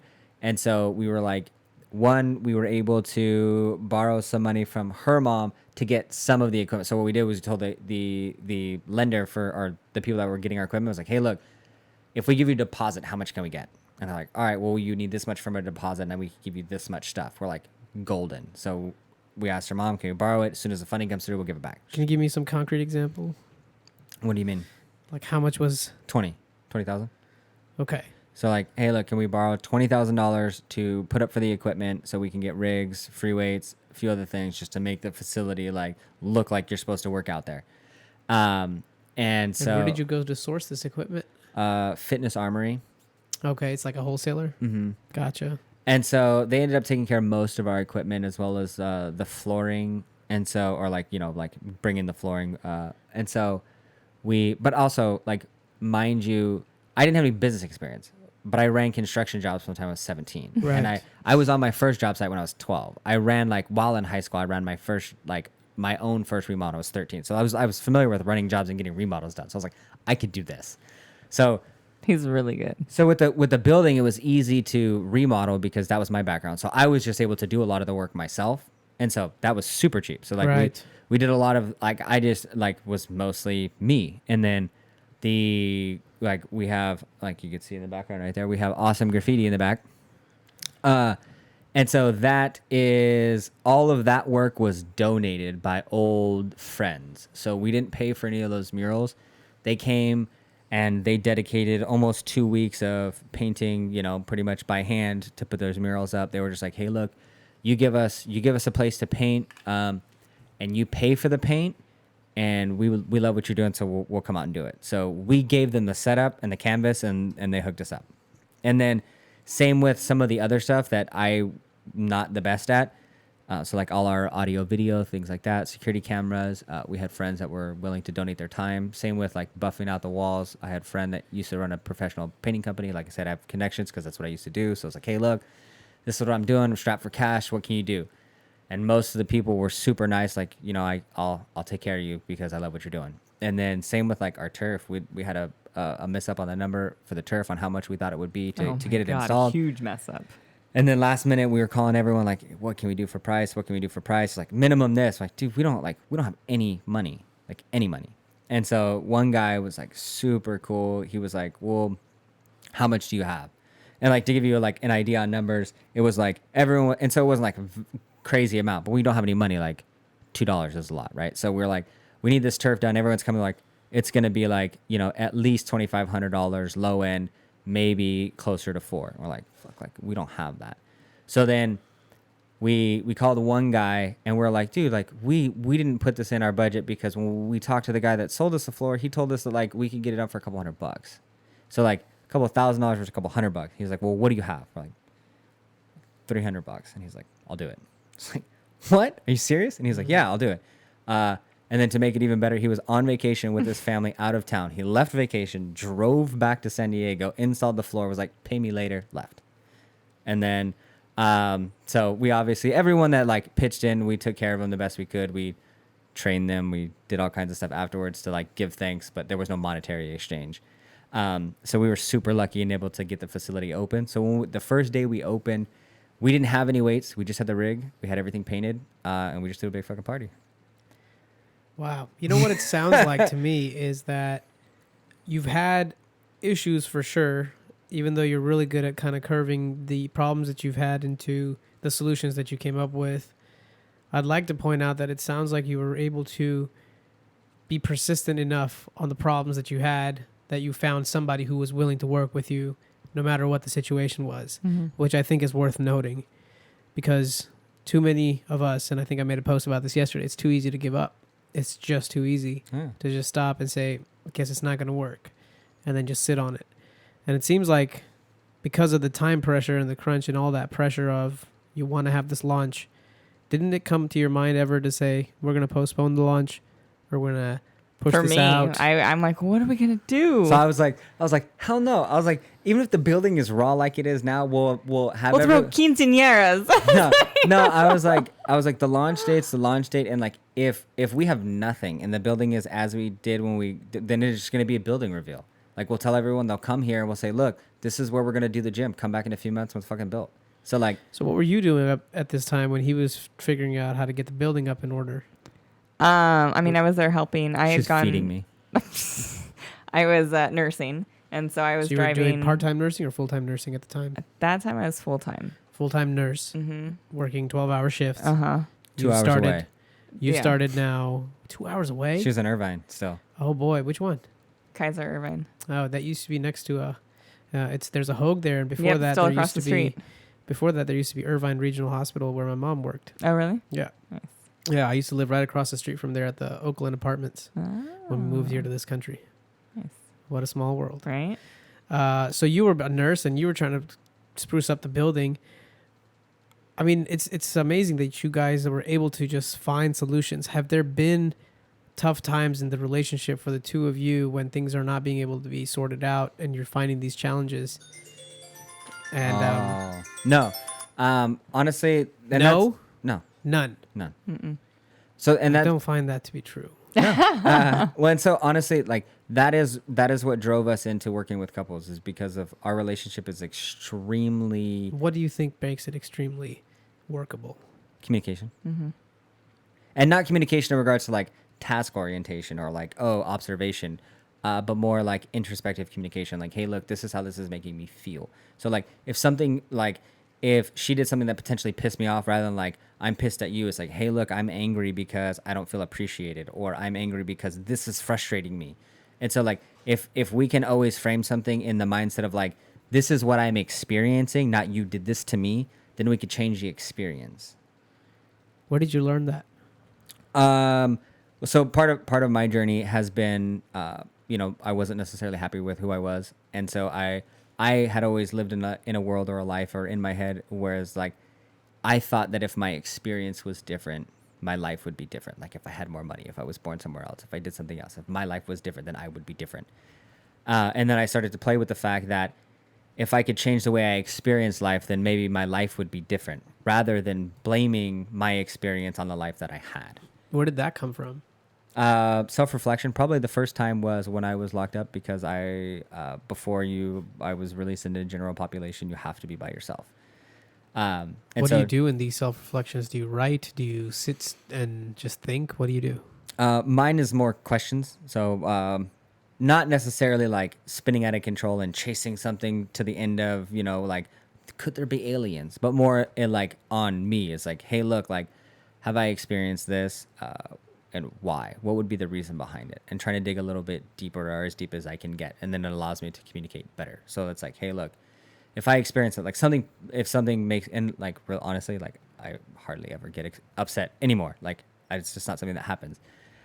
Because I've learned to control myself. And so obviously, like every once in a while, but she's probably never seen me like really mad. There was only one time that I've seen him mad, and I've never seen him like that. And it was when we were at Home Depot when we had one of the and that wasn't issues. even that bad. That wasn't even that bad. I just looked and I'm like, oh, he's pissed. So he's like that. Are you like that? Do I get pissed? Yeah. No. I mean, I get, when we had first started, I've definitely like calmed down, I would say. I would get upset and I just get upset. Like I was never like an anger management person yelling at people. If anything, I bottled my emotions and I didn't communicate, which is probably one of the biggest reasons like why I ended up in divorce and lost myself in the last relationship. So how did you learn to communicate then? Or more importantly, where and when? I think the biggest thing for me was just like learning about like what it is that I want and realizing that like you can't please everybody and just be yourself. And so you have to be able to communicate with somebody in order to do the things that you want, or in order to like make the relationship better. How did you guys figure these things out? Did you look for, counseling online, maybe the YouTube method, or No. how did you sort these kinds of things out to even go like that direction? Well, so in all fairness, we probably have a leg up more than most people in regards to that. Both of our parents at a young age for us were drug addicts, which changes the way that we interact with people, because most drug addicts or people that struggle with alcoholism aren't necessarily the same people all the time. And so you have to learn how to read other people when you're in a situation that is extremely unstable. And so if you could learn how to read other people, you could potentially learn how to read yourself. And so like at a younger age, we were forced to judge how someone was going to react to a situation based on what it is they were doing, how they would carry themselves, how they would respond to simple questions. And so gaining that type of insight for someone else, it makes it easier to be insightful on yourself. And so for us, it's more of just like, we didn't do counseling. We have pretty much been like this for our entire relationship. We've never really like had rocks or bumps or whatever, even in high stress situations. And it was just always keeping like our health, like mental, spiritual, physical at the forefront. So like neither one of us will sacrifice our well-being for the other person, because we do know that if we are our best, we can give our best, and like doing anything less would be doing them a disservice. So like a lot of people are like, oh, like it's okay, I won't get the sleep that I need so that I can take care of her, but then I am not 100% to give to her, so it would actually be better and I could give more fully if I were to take care of myself. And so it started there, and then everything is just experimentation. So it's like, oh, what are you feeling? How can we eliminate that? What can we do to fix that? And we've both been like very open since the beginning. Like within 2 weeks of talking through Instagram, we're like, we're going to get married. And so we just through talking, I think that's probably one of the things that like really strengthened us, because like most relationships, it's all like in-person meeting. And so people don't go on like that depthness or like another level. And so when you're literally just talking to somebody, you have to go further, like, how's the weather down there? Sure. Well, And then we didn't, in our getting to know you phase, we didn't do any like surveying, so to speak. Like our getting to know each other was more about like what made us happy. What do you want to do? Rather than like, how many guys have you been with? Or So it sounds like you're aligning on values rather than past events. yeah. And so For like sure. there was a lot of stuff that we didn't know. Like you joked about like, oh, is this the first time you heard that? Like we were deep in our relationship before we like brushed any of that. But then like then there's less judgment, because like if she finds out, like if we're already in love with who each other is like in the moment, Yes. and we learn something from the past, then you can appreciate that whatever happened in the past made you who you are today. Agree. But if you are first meeting someone and you're like, yeah, I cheated on my ex-girlfriend. It's like, yeah, what a dick. Then you can judge how we're going to move forward. But like, if you know that like I'm super loyal because I've put somebody through that, then then you can appreciate that I went through that, because I'm not going to do it to you. But like, there's some people who's like, oh, once a cheater, always a cheater. It's like, not necessarily. If you've been cheated on and you cheated someone else, you may have gained something from that experience that will make you never do that again. So the point is that you would have had to have reflected on it and found value out of that experience yourself to be able to articulate it then to the other person in a manner that would formulate, that person's thinking in the direction of, yeah, I actually did fuck up and I've learned from it, rather than I messed up. Yeah. That's how most people talk. They don't go to the depth of the conversation as to what point they're trying to make. People just try to one-up each other on the stuff that they've done or have gone through in the past, which two of you have had a very dynamic past and upbringing. Very crazy that you guys found each other, but also not so crazy because it makes a lot of sense. I don't think there would be anybody else better for you, considering you've shared similar experiences and both have transcended above them and found meaning in life regardless of the suffering that you were put through, which I think is basically what Jordan Peterson would tell you. So Apparently, we're going to need to look up Jordan Peterson. he's a psychologist. Yeah, he's pretty cool. I like him. He's taught me a lot, helped me introspect a lot as well. Just one of the people that I guess I like. I'd be curious to ask, who are some of the people that you look up to in terms of getting your knowledge from, learning from, outside of course, your own personal experiences in life and having the tools to introspect, which I think can't go unnoticed. That is probably number one. But what would you be? I mean, it's so funny because we've been together almost 3 years now. And even like from the start of our relationship to where we are now, we're completely different people in regards to like how we've grown together. Okay. And so it's really cool to like, when we look back, I'm like, wow, like I was a different person. But we've almost like, we've grown together and we've made each other that much better.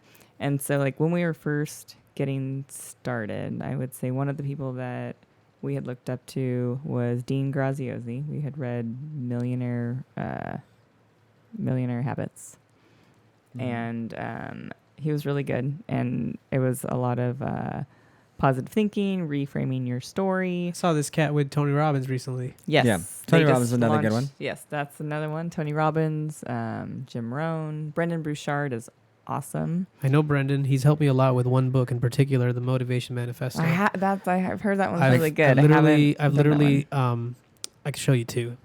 Is that one of those ones where it's easier to highlight the stuff that doesn't mean anything? No, this became yeah, right. This book actually became somewhat of like a It's like a therapy for Bible. me. Like a manifesto? Yeah, because like if you see every page has like writing and highlights and stuff on it. I or got at least that one. You're like the underlined. whole book, you mean? The whole book. Well, for me, it was more not so because I found it important. It's just because I have a difficult time reading.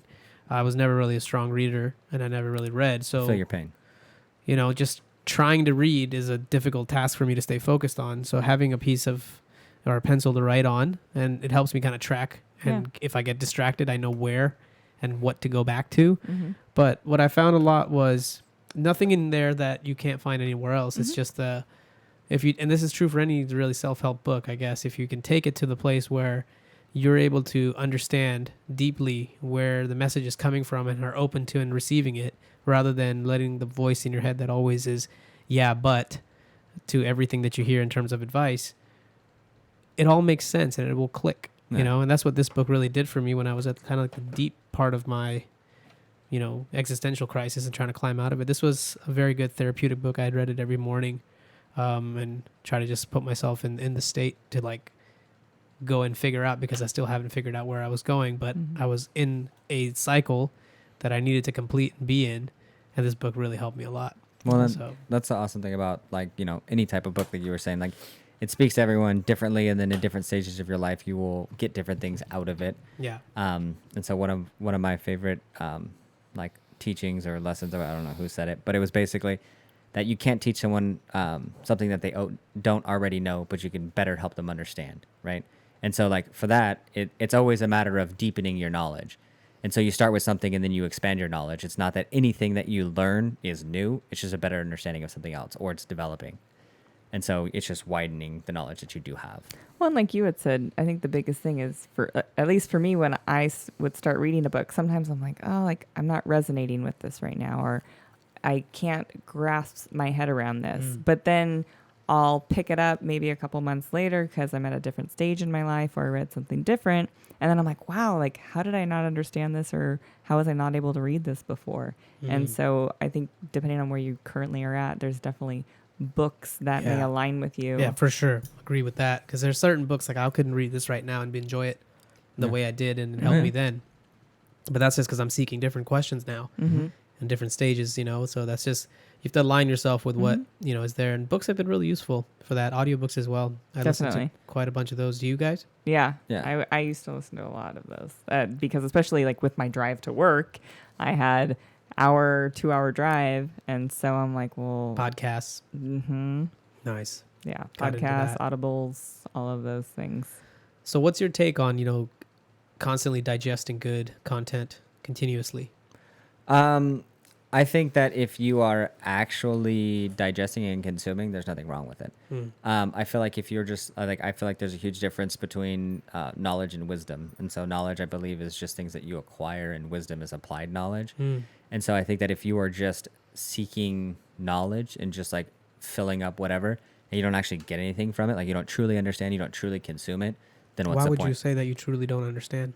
Well, for some people, I know that there's some people that I personally know that would like to learn a lot of things, but they don't necessarily get anything out of them. And so it's like, what if they get mental peace out of it from knowing that there are ideas that they haven't explored themselves, but other people have?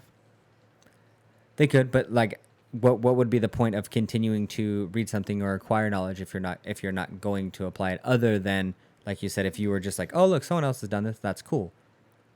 Like, Well, depends on the type of stuff you're reading, I suppose. If you're reading philosophy, maybe psychological text, it could possibly shed light into an introspective experience, for one. And that could help you understand perhaps your situation better, But then you are changing the experience from reading it. So then it's more applied knowledge, as opposed to just being able to, similar to like going to school and being able to pass a test, and then also being able to then operate on somebody. Like that's different. Like there's plenty of people that can read books and they can recite them. You can say quotes like this off the top of your head. It's like, that's great. But do you know what it means? Like, have you applied anything? Did you actually get anything out of it? So like the difference between like memorization and just acquiring knowledge for the sake of acquiring knowledge so that you can put out really cool quotes on Instagram, like that does nothing for anyone. If you have no idea, if there's no, and it doesn't have to, you don't have to know what it means to the person that wrote it, but if it doesn't have meaning to you other than being able to recall it, like then I think there's a problem with consumption. I see. Yeah, I think we could agree on that. I've found it that even if I'm not applying the stuff that I'm consuming, I find it very much therapeutic in the sense that my mind is very much able to chase around a lot of different things, and perhaps it's just me. But I would disagree, I would say, with myself on that statement. I think there's a lot more people out there that are like this, where you have to sort of correct dialogues internally and consuming content, at least that you find to be enlightening to you, at least for the topics that you're pursuing. Like for me, it's always about the balance between wanting to strive for more and then appreciating and staying, still with what I have and enjoying it. But the balance of constantly striving versus, why do anything is sort of my challenge. But it's also the challenge of a lot of other people, right? So consuming content that can consistently drive in me, and this is true with anything I consume because maybe I think about it that way. I always look for, if something in that whole 1 hour, 2 hour thing I listened, if even one thing could spark in me a question that I hadn't thought of before for myself, then that was good for me.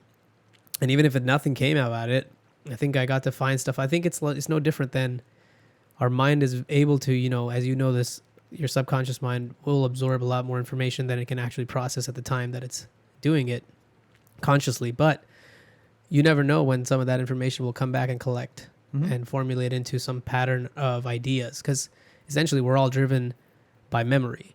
So all of your ideas are not original. Yeah. They're by whatever stimulus and memory you have created, and somehow they form into an idea somewhat spontaneously. It's hard to study. We don't understand it.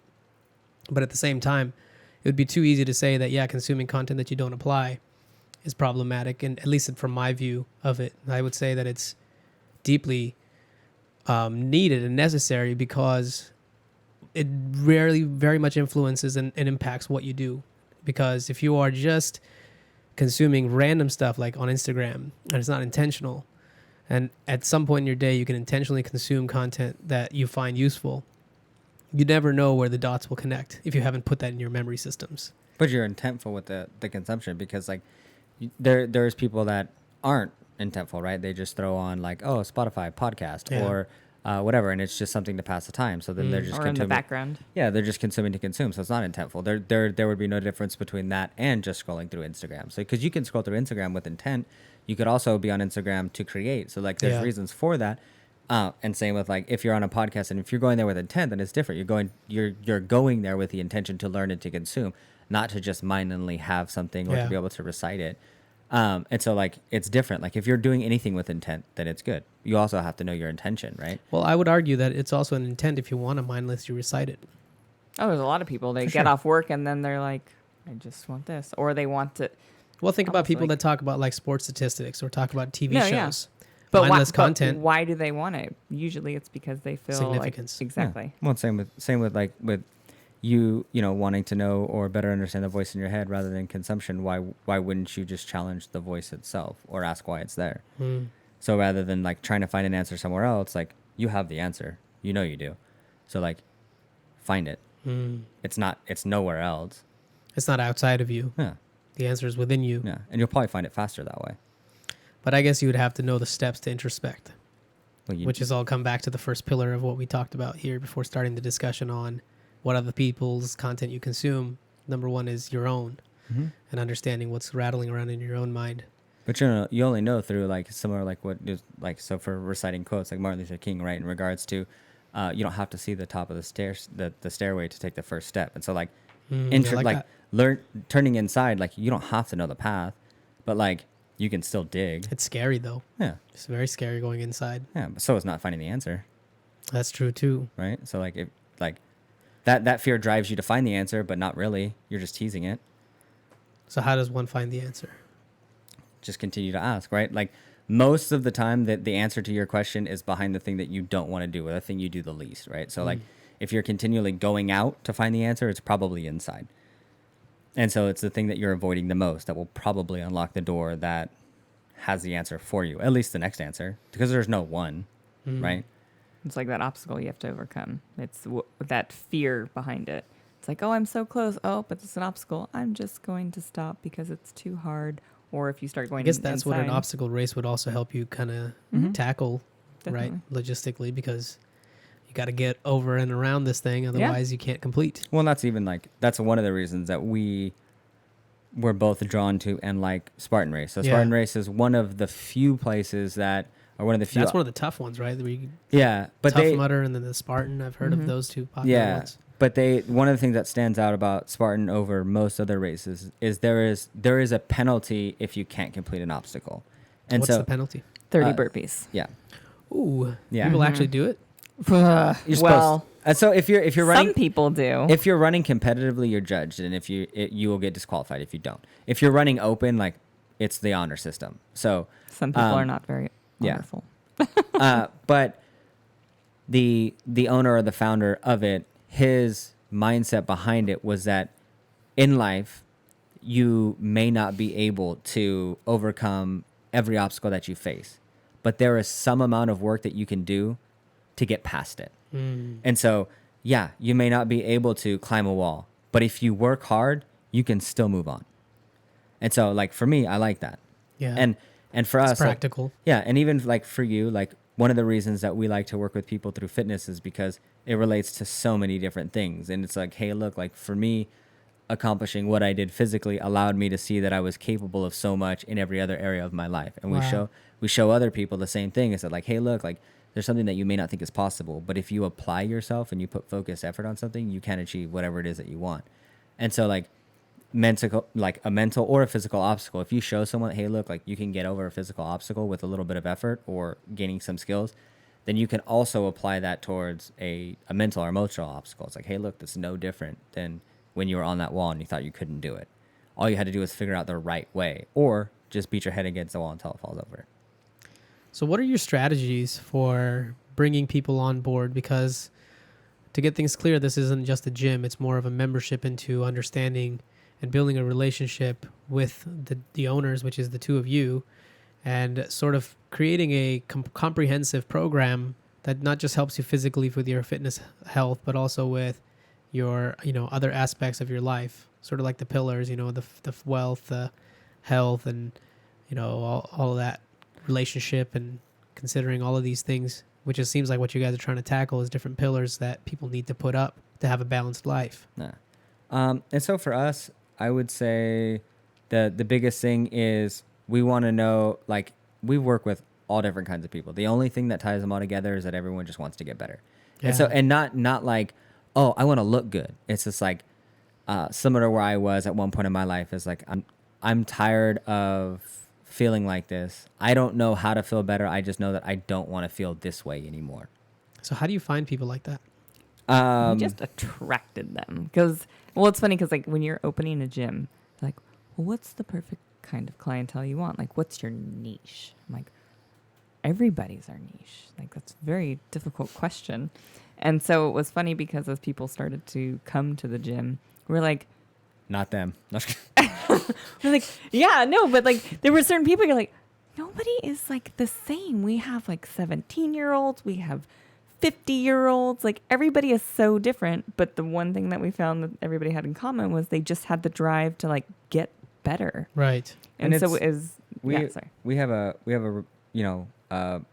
getting to know you phase kind of deal where it's like, hey, look, like they come in and there's an orientation, but the orientation isn't necessarily fitness driven. It's like, hey, look, like, why did you walk? So this is for a new member. Yeah. Mm-hmm. Like, why did you walk in the door? It's like, oh, because of this. I saw an advertisement. It's like, all right, like an advertisement alone isn't going to be enough to get you in here. So like, be honest with me and be honest with yourself. Like, what about your life brought you in here? And some people are like, oh, well, I just want to check it out. Like, I have a gym. It's like, oh, so you're not happy with your gym? It's like, well, I am. It's like, if you were, then you wouldn't be here. Like, honestly, if you like, just like if you're happy in a relationship, you're not scrolling Instagram looking at women because you have one. Like, and so like, if you were truly happy in your situation, then you wouldn't be looking for a different answer. Mm-hmm. So like, what about your current situation are you unhappy with? And for most people, it's like, oh, that's a rough question. And so like, that weeds a lot of people out right away, right? Yeah. It's like, oh, because they haven't even thought about it. Possibly. Yeah. It's like, well, I just want to, like, I saw you on Instagram, I want a six pack. That's cool. Like, that's good. They sell them at the liquor store. But like asking, like, what's the reason? You know what I mean? Like, what's the reason behind it? The like, deep-rooted why. Yeah. And so if someone knows that, like, hey, look, if they know what they want, then we can help them get it. If they don't, we can't help them. Like, how can I help you get something that you don't know what it is? If you have no idea where it is you want to go, I'm always going to fail you. And like, not that we only want to be successful, but we want to help people that know where they're going because we can do that better. Like, if you have no idea where you're going to go, we're just going to blindly shoot at stuff. Like, oh, what about this? Maybe we could do shed a couple more pounds. Maybe we can build some muscle. Hey, maybe you want to try keto, or like, I don't know, like, what are you feeling now? Like, that's pointless. Yeah. So fair figuring out like if our customers know where they want to go, and then being honest with them, I was like, yeah, I can help you get there. There's some people that they come in and we're like, hey, look, what do you want to do? So nobody can just come to the gym to train. They have to get a personal sort of membership to work with you. Well, even the gym now is, it's 100% private studio. There's no like walk-in customers. Was it like that at one point? Yeah. Mm-hmm. For how long was it that way? A year and a half. Year and a half. Mm-hmm. And what was that like? Long hours. Yeah. Well, and so A lot of cleanup. Well, it's Sweaty, No, sweaty. our place is immaculate. That's one of the reasons why people like to come. The But there's a lot of work keeping oh it clean, God. for yeah, sure. I can imagine, man. Gyms are nasty. Yeah. People just sweating everywhere. Gross, not wiping. We Girls put 'em- wearing these tiny clothes and putting all their nasty bodies. When I was a bodybuilder, I used to wear sweatshirts and like sweatpants so I could like absorb the sweat and also stay warm, but also like Burn extra calories. yeah. To Well, But I mean, I a didn't want to buffer touch the of- gym stuff. Honestly, Yeah. I got like rashes and stuff from Oh, in my armpits and stuff Yeah. from just nothing else. It's not like I didn't Yeah. shower. I showered 3 times a day every Yeah. time after I worked out. Yeah. But it was just like I was like, I'm not touching some of this gross equipment. Mm-hmm. Now I'm a little less hesitant, but at the same time, that's a big problem. Mhm. Yeah. So you went from, opening up the gym for everyone to now closing it down. What led to that decision and why? So our decision for that was mostly so that we could better help people. So we felt that like having the facility open for everyone was creating more of a disservice. How did the customers take that? They weren't the happiest. Well, What did honestly, you tell them? what made us tell them, or Or what did you tell the customers? Be like, oh, by the way, you can't come here anymore. Yeah, you can't well- sit with us. well, and so like it was an emotional decision. Not like, oh, we like had an emotion then made a decision. It was just like it was emotional to let them know what it is, because as much as we thought it was the right move, we still felt like we were letting people down. And so like we like after making the decision, I cried countless times that week, and then every time I told somebody, I cried because like I felt like I had failed everyone that walked into the gym, because it's like, hey, look, like my goal was to work with you for a long period of time, but I think that like keeping in mind our bigger vision, this isn't the right way to go. And so to look someone in the eyes and let them know like, hey, look, like we're in this together, but we're gonna have to shift the way we do this is not an easy thing to do. And so it's hard because like we believe that it was the best thing for them and for everyone that we're gonna deal with moving forward, but not everyone feels that way when you tell them like, hey, look, like a place that you consider to be one of your favorite places to come every day is no longer an option for you. Yeah, I can imagine people would not be happy to hear that. And so, and a lot of people, like they walk in. But did you give them an option? Either you go the subscription route of, Yeah, for sure. So I mean, we still work with them, and we still offer training at the facility. And so like there is still a lot of the people that we build up in membership that we still work with and we still help. And even if they don't like pay for our services, we still stay in contact and we still help them, because that's our goal. It's like, hey, look, we want to help you become the best possible version of yourself. But we were faced with the hard reality of like, hey, with a small box location, we're super limiting both for them and for us. Like we have an awesome facility, it's super clean, but we also don't have showers and we had limited hours. And so because of our small staff and our overhead, it was extremely expensive for And most. you live at this place. We used to. We don't anymore. How long did you live there? A year. Yeah. Yeah. So we moved in just before we opened in June of 2017, and we moved out in October of 2018. Wow. Or yeah. Mm-hmm. Yeah. And when were the regular folk kicked out and the membership only came in? Well, so that was probably about 2 months ago. March. Yeah. March. So how's it been since? It's been a rough transition because what we're trying to do or what we're moving towards is, for lack of better terms, uncharted territory. Like we have Everything that we do is uncharted. So what we want to do is help people build a lifestyle, Yeah. but also not doing it in person. Most of the time, people build a lifestyle with a coach that they have right there because they need the accountability of having someone right next to them telling them exactly what to do.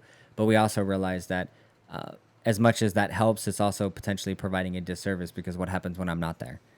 And so our goal is to work with people so that they know how to live the life that they want and they're not dependent on us. And so, for lack of better terms, we're almost working ourselves out of a job continually because we don't want someone to be dependent on us, even the facility. And so it's like, hey, look, if when people were coming and they had the option to train at the facility, they were paying over $200 a month. Yeah. And so now we can give the same education, give them the same workout that they can get at a different facility that they're only paying $20 a month for. And they can come to that facility that's open 24 hours. They can shower when they go there. They potentially increase their quality of life so much more because they're saving money. They have the flexibility to train whatever they want. And they still are able to get the education and the support from us that they had when they were in person. And then if they want, we do have clinics and other things where they can come to the facility and still do that. So for the people that, it sounds like you're saying you're creating courses and things like that, right? Yeah. So what's the method behind that, and why do you still need a gym space to do that? I mean, it sounds like you just have a bunch of overhead costs now, For sure. and you don't have customers because you've kicked them out, Yeah. and you're now saying You're so dramatic. Jeez. Well, I'm just saying it the way it is, Yeah. right? I mean, am I saying it exaggerated? No. No. And so it just seems like it would be more risky, obviously. For sure. So yeah, what's the thinking there? The facility is, well, one, we do use it for private events, clinics, things like that, but it's not used on a day-to-day basis. We do use it for filming content because a lot of our, on all of our training platforms, we do have workout videos. So we film workout videos. We have athletes come in and do that so we can create that in our space. So rather than renting a studio, we have one. So you're like a person, basically a studio for people that are in the fitness industry to come and create content because it's hard to film at a commercial gym anyway. For sure.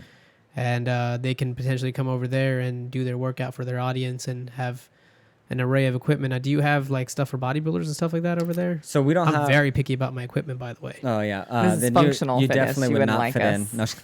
Yeah, I used to go to 3 different gyms to get on different days of exercise because Right. of one piece of equipment or 2 pieces of equipment What that were one gym they? would have. Well, it was a little different because I always trained towards my body type and I understood like what I wanted to do. So I never did heavy back squats with a barbell. So there was a squat machine where I think it's made by Nautilus and it has a little ramp on it, but you can load that thing up with 5-6 plates yeah. if you wanted to and really go for the depth and really focus on your quads and your glutes if you wanted it. That was tremendous for my like leg development. Nothing would have beat that. And then like there were certain hack squat machines that I used to like, and then some gyms like the rustic gyms with the weights they used to clang were better for like my back training versus like if I wanted to do chest, I was going to use not a lot of barbell, so I needed a gym that had more machine and equipment for chest training. We're definitely not machine. The only machine we have is a leg press. Yeah. Sadly, you will only see me there to come and hang out and kick it. I'm just kidding. I could do some free weight stuff for sure. Yeah. I would love to come over there if I can. For sure. And check it out. So the thought process now is you have been using this facility to rent it out to other people. How's that turned out so far? How are you getting the word out about it? What is the strategy here? Break down everything for me in terms of like social media, paid advertisement. Are you even getting at cost right now for the facility, or are you running negative right now? I want some of those type of details. So we're actually not actively advertising for anything that we're doing right now. So we were doing paid advertising when we had the facility and we were bringing in new members. For just regular Joe Gym. For Classes. our normal membership. Yeah. Okay. And so most of our gym membership was, none of it or very little membership was like just come in and do your own thing. We offered that, but very few people actually did it because most people that walked into our facility or most facilities don't know what they're doing. Right. And They so want to be told what to do. So for us, it was a different. Instructional fitness is a big industry. Yeah. And so when people walked in, it was like, hey, look, like we'll take you by the hand and tell you how to, eat, train, when to train, all that stuff. So it was different. And so when we were doing paid advertising, it was for that. So we can get people in and show them how to eat, how to train, how to be successful, how to get, the results that they wanted. Right. And so when we did that, we did paid advertising. What amounts were you running? What was the strategy on paid advertisements? Did you guys learn anything about this? So he was killer at it. So when we were doing paid advertising, mostly we were doing Facebook and then obviously Instagram because they're basically the same thing. And so we would run a variety of different ads depending on, what was going on either in the facility or even trending within Facebook because different things return differently. So like a feed post that has a picture versus a video versus a story post versus, being in someone's messenger or whatever, they all have different returns. And so just testing what would work. And then after we found a good one, then we would just kind of scale up or propagate it, test it a little bit more. Where did you learn all of this? So we were mentored by a company or a collective called Gym Launch, and the owner is awesome. His name is Alex Hermosi, and so Gym like G or J? GYM Gym. Yeah. So it's a promotional for gyms. Mm-hmm.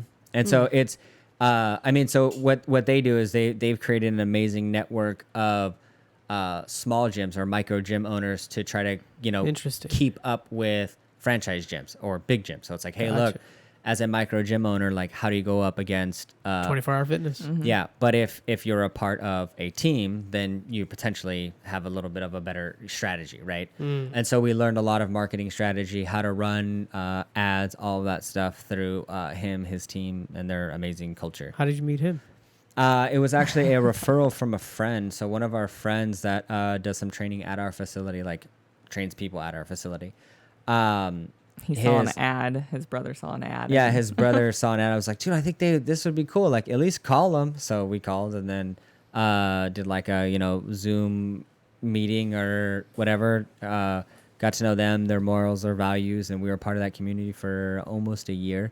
We're no longer a part of the community just because we don't have in-person training. So like they're because they're basically a mastermind community. Their community doesn't necessarily serve us anymore. So we left on good terms. We're still friends with everyone. It just doesn't serve our current business model. So where are you trying to take this now? In regards to what? Just go lift in the gym or just like us as people? Both. All right. And how does that tie into each other? Because obviously it does. Yeah. So just go lift. So right now we currently do one-on-one sessions. And then the majority of what we do as like a business push is working with different companies for corporate health or challenges to try to, for lack of better terms, trick people into developing habits, right? So like the 6-week transformation challenge or something like that is awesome. And so we go in, we show people how to eat, we give them some accountability steps to apply over the 6-week period, and then we teach them how to work out in a way that will get them really good results, but without killing them. So the meal plan isn't super deprivative, and we only require that they work out 3 times a week. And the reason that we do that is because it's something that they can sustainably do for a long period of time and still get really good results. Okay. And so we work with companies and, put a challenge on for them in hopes that they will get really good results in a short period of time and pick up the habits that they develop during that 6 weeks to continue with sustainable health. And if they want to continue working with us as individuals, then we bring them on board for our lifestyle membership, which is a constantly updated, online portal that has workouts. So that one we focus on 3 pillars, which is mindset, meals, and movement. And so we work on them mentally becoming the best possible version of themselves, teaching them how to fuel their body, and then giving them different ways to work out. So they have on there's workout options that range from, bodyweight calisthenics at the house to different athletes that we would bring into the gym and film them putting on a workout. So the Community can get the content. yeah, but then also it allows for different styles of training. Cause like if we were putting it on, it would be all us. But if we have like, some of our friends come in and they are, power lifters or bodybuilders or calisthenic athletes or whatever, they can build programs to cater to different people's needs or even their desire. Cause like, hey, if I've been lifting for years and I want to try something new, do I scrap the community that I have and find something else? Or do I just see that like, oh, hey, look, like that option's also here for me? So are you saying what you're doing is, because clearly neither of you is a nutritionist or a personal trainer certified as far as I could tell. She is personal training certified. What did you certify in? NASM. NASM. That's a good one. I've heard everybody does that one. But outside of that, right, like, because it's very tricky because there's so many different body types. People have different things that they want to do. being a trainer is like, it's like, ABCs. You gotta like Yeah. know everything, otherwise you can mess somebody up very severely. Like Yeah, you for would sure. train an 80-year-old person very differently than you would a 20-year-old Yeah. person, obviously. Yeah. So, Go hard on the 80-year-old because they got the experience to take that's it. right. For right. sure. Ride them hard. Come on, old man. Yeah. You can do 3 plates. Let's see it. You got Let's do 80 it. years. Let's Haven't get you seen that old woman like doing? I've hip seen some thrusters that are, like- remarkably amazing physiques of folks that are like over 50, 60, Right. and I think even 70, maybe even 80. I'm pretty sure, like, if I think about some bodybuilders that, God, I can't remember the name of the guy. He's very popular, Robbie Robinson. I'm not sure if you know Robbie Robinson. He still looks phenomenal, and he's in exceptionally good shape. And he made it into his, late ages where Yeah, it's like some of the he's- bodybuilders now, they don't last That's past right. 60, 50. Robbie Robinson is one of the OGs. So it sounds to me like what you're putting together is a community where, yes, people can get a membership and be a part of this online virtual fitness community, Mm-hmm. but to cater to other people's tastes, you are bringing content about from people that are subject matter experts in the field that they are in, such as powerlifters, bodybuilders, performance athletes of different sorts, maybe obstacle course racing, and on one level, and of course mix in there with the personality of the two of you and the background that you have. Mm-hmm. Are you also administering other people that come into the gym and share their course, also do the counseling piece or the consulting piece where they're talking to the people directly and your audience? Are you giving them access to the audience that you have or you're trying to build? Of course. We have a Facebook community, and so they're all a part of the Facebook community, and so they can communicate like through that. And then in the Facebook platform, every week we go live and do live question and answers for if like whatever questions they have about either mindset, meals, or nutrition. If there are no questions, then we'll usually go and talk about a topic. We'll start with that, and then if something pops up and someone has a question, then we'll answer it. Mhm. And so that's the way that we are engaging with the community that we have. And then the like in regards to when an athlete creates a program for us, it's an affiliate style relationship. So they get like their program, and so like they come up with how it is. We offer to shoot it for them, put it together, build it for them, and then allow them to host it on our site, and they could either sell it on their own or sell it on our site. One of the reasons that we suggest and most people would prefer to sell it with us is because it offers a lot more to their people. Well, you've as already well. built the community. You already have an audience, Yeah. rather than them trying to go and find an audience for themselves. Yeah, and so they get any of the upfront sales, and then any residual that they get from ongoing membership we keep, and then when we reach, You sure you don't watch Shark Tank? and then when Sounds we like a Kevin O'Leary deal right there. and then when we hit touch points, then we pay out for bonuses, because if retention is high, that means that people like what we're doing. So like if the program is well, like you can put out a program and drive people to our platform, but if they don't stay, then your program sucks. So if your program is good, then obviously we pay out in like incentives, like, oh, hey, look, like quarterly we're doing well, so we want to make sure that everyone's happy. Where did this idea come from? Whose idea was it? She likes to take credit for all the ideas. So No, it was hers. I wasn't say what.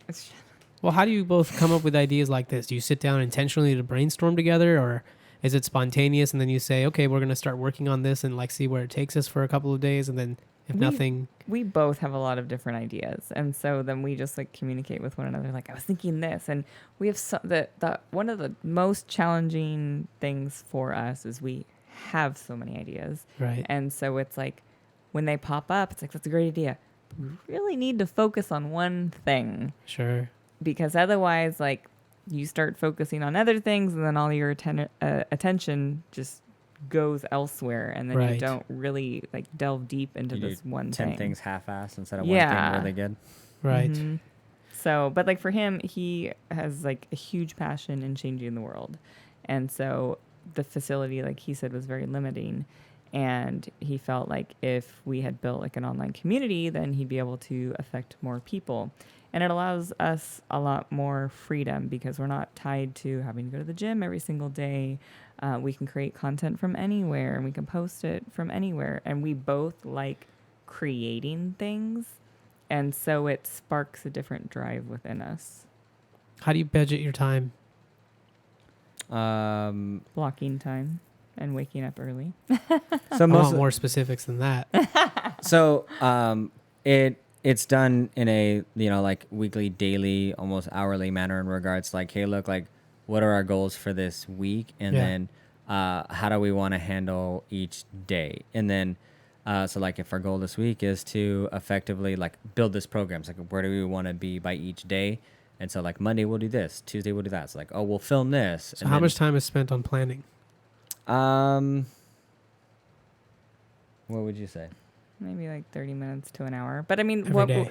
No, not every day, because usually we do it. So our goal every day is to get 10,000 steps in. That's our walk. So on our walks, we generate a lot of ideas, and That's most of our we planning. talk, we reflect.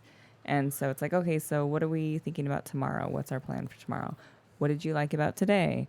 What are we thinking about this week? What's our goal? What is our drive? And then like for me, I really like vision boards because I have to see where we're going. And even like when we first launched the gym, we're like, okay, well, what is it going to feel like? What is it going to look like? And every single thing that we wanted was in the gym that we found. And so we got very specific and clear on what it is that we had wanted. And so like when we talk about this online platform, I'm like, okay, so where is this going to go?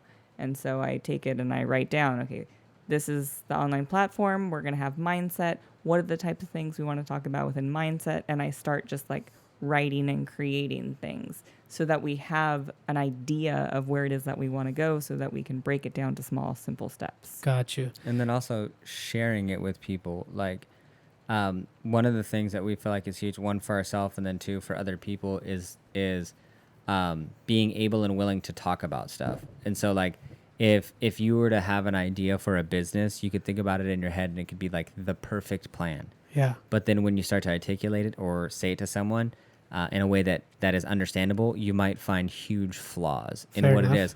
And so for us, it's like, oh, the more you talk about it, like with each other or with someone else, it allows us to refine the process a little bit more. Because like, oh, I'm going to do this. I'm going to have this gym. Everyone's going to come. It's going to be amazing. It's like, well, how do you get people to this? Well, I don't know. I didn't think that far ahead. Or you just think like, oh, it'll be cool. We'll do this. But most of the time when you think about something in your head, it doesn't have to be logical when you think it in your head. But when you explain it to someone else, it does. And so talking about it helps because it forces you to rationalize or be logical about like, all right, this is what we need to do or want to do. But sorry, go ahead. No, I was saying whether someone like gives you feedback or not, even if someone's just like, tell me about it. And then you have to explain it. And even if they don't question you, you start to question like, oh, does that even make sense? Like, is that a real thing? Right. You're actually starting to see the flaws in your logic Yeah, because you you haven't reflect. formulated it through, and now you're doing it for the first time, maybe the second time. So where does the balance of, acting, because you do need to keep doing things on a day-to-day basis to see that you're moving towards something, because I find that it's difficult to keep planning so far out because how much of the world are you really able to predict, honestly speaking? Mhm. Not very much.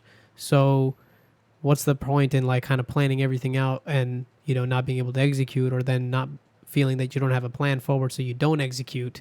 It's like finding the right amount of execution and knowing just enough to kind of look, into the next maybe step or two steps.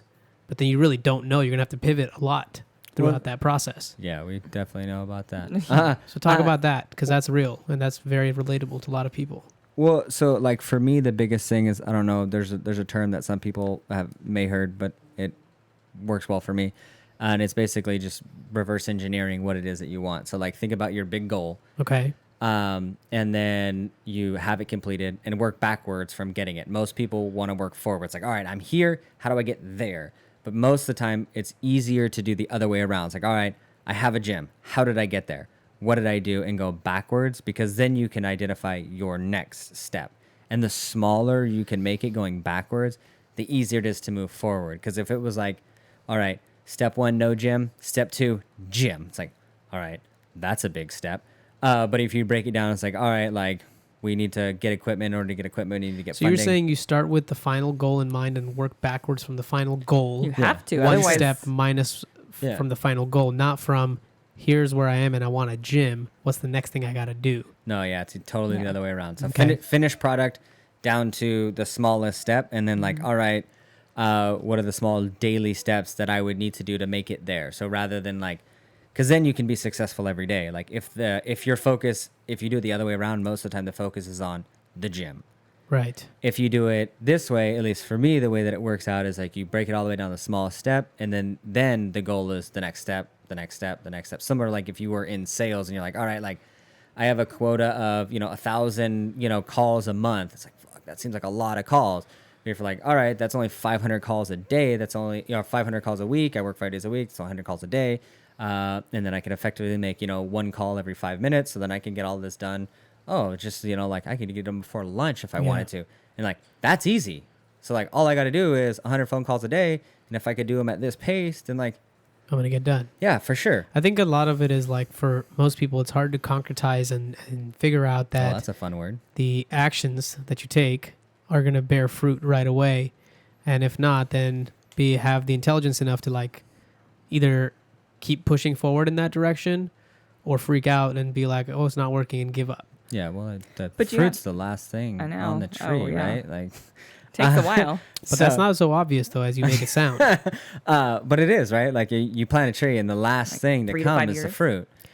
Well, I wouldn't even go that far. I'm saying even in the steps of, let's say you planned out your week. Mm-hmm. Or let's not even go to the week. Let's say people plan out your day, and I'm sure this has happened to you. You plan out your day, and you're not sticking to mostly what you plan out in your day anyway, because things will come up that you didn't plan for.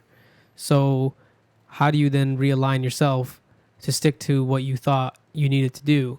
And if you aren't able to do that, then what you could do and should do, how do you figure those things out? I mean, that's very much a challenge. Well, I mean, you would want to set yourself up for a way that like would allow you to potentially get the productive things done, and then also build in firefighting time, which would be like times to like, hey, look, something happened in the middle of the day, I need to deal with this. So like, if you can build in time to deal with other things or overflow, so like blocking is awesome, because like if you block schedule, great, but then you also have to build in like overflow for your block. So if it's like, hey, look, I'm going to spend 1 hour reading, but then at the end of the day, you have 45 minutes of like overflow time because you didn't necessarily hit what you wanted earlier, so you have that catch-up time.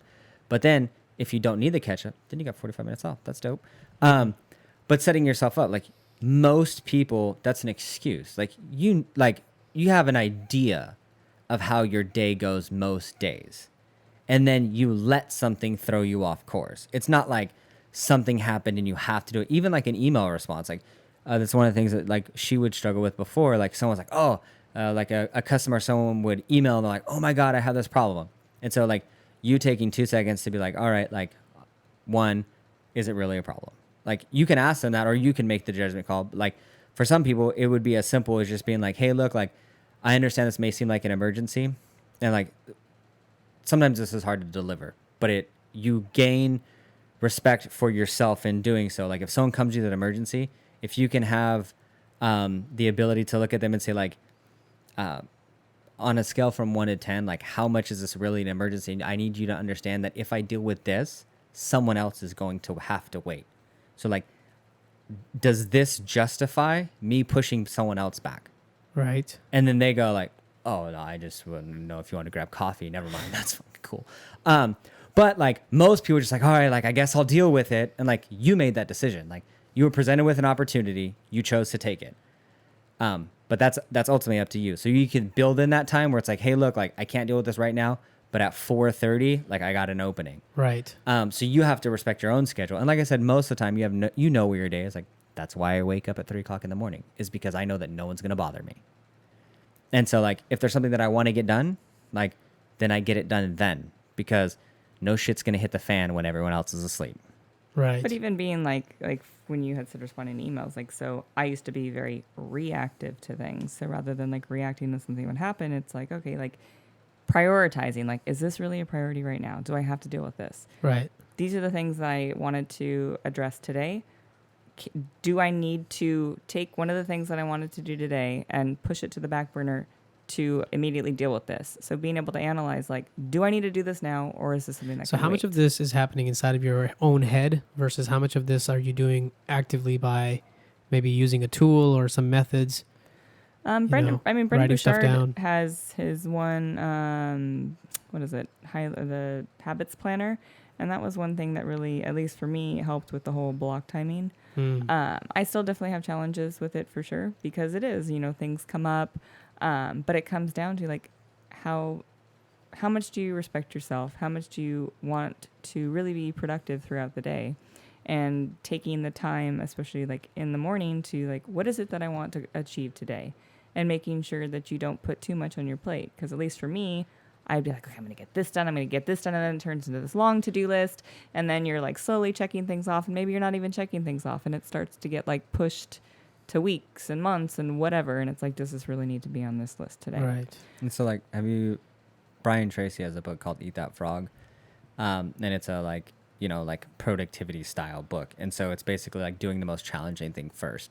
But not even that. For him, he's like, hey, look at your day. There's probably a large number of things on that you don't necessarily have to do. So, like, identify the few, like, have to do's.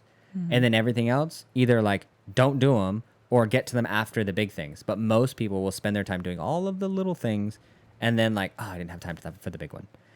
Whereas, like, if you did it the other way around, you could probably get a lot more stuff. I sometimes done. use this thing called an Eisenhower matrix, where you just make 4 squares. There's one on that board over there. But basically, you have the first column, which is important, not important, urgent, not urgent. And you start putting things in those, and then you deal with only the stuff that's urgent and important. And then you can push off things that are not. And sometimes when I get overwhelmed, that's the one I use. But I'm curious, like, what worries you about your lifestyle currently, both of you individually and collectively? I don't have a lot of worries. He never worries. I'm the worrier of the two. So what are your worries? I'm always financially worried because, like, for me, leaving nursing was huge. Because I'm like, okay, well, we better make an income. And so that's always the scariest thing for me. And it's different when you have, like, when you're in control of your income, it's freeing, but it's also scary because, like, nothing's guaranteed. Whereas, like, as a nurse, like, her job wasn't guaranteed, but as long as she had one, the paycheck was. Right. Whereas, like, this one, like you were saying, you could wake up, you could bust your ass all day. It doesn't mean you're going to, like, have anything monetarily to show for it. And so, like, sometimes there's a way of, like, for her, she's like, is it worth it? Or are we doing the right thing? Because nothing's easy. And as much as you would like to be like, oh, we struck gold, like, things take time. Sure. Well, So and as you were saying, like, the bearing the fruit, like, there's a lot of times when you're an entrepreneur that you're going to be doing a lot of things that you don't want to do. And you're going to be doing it continually. And you're not going to see any results or progress from it. But you still have to do it. And you still have to keep pushing.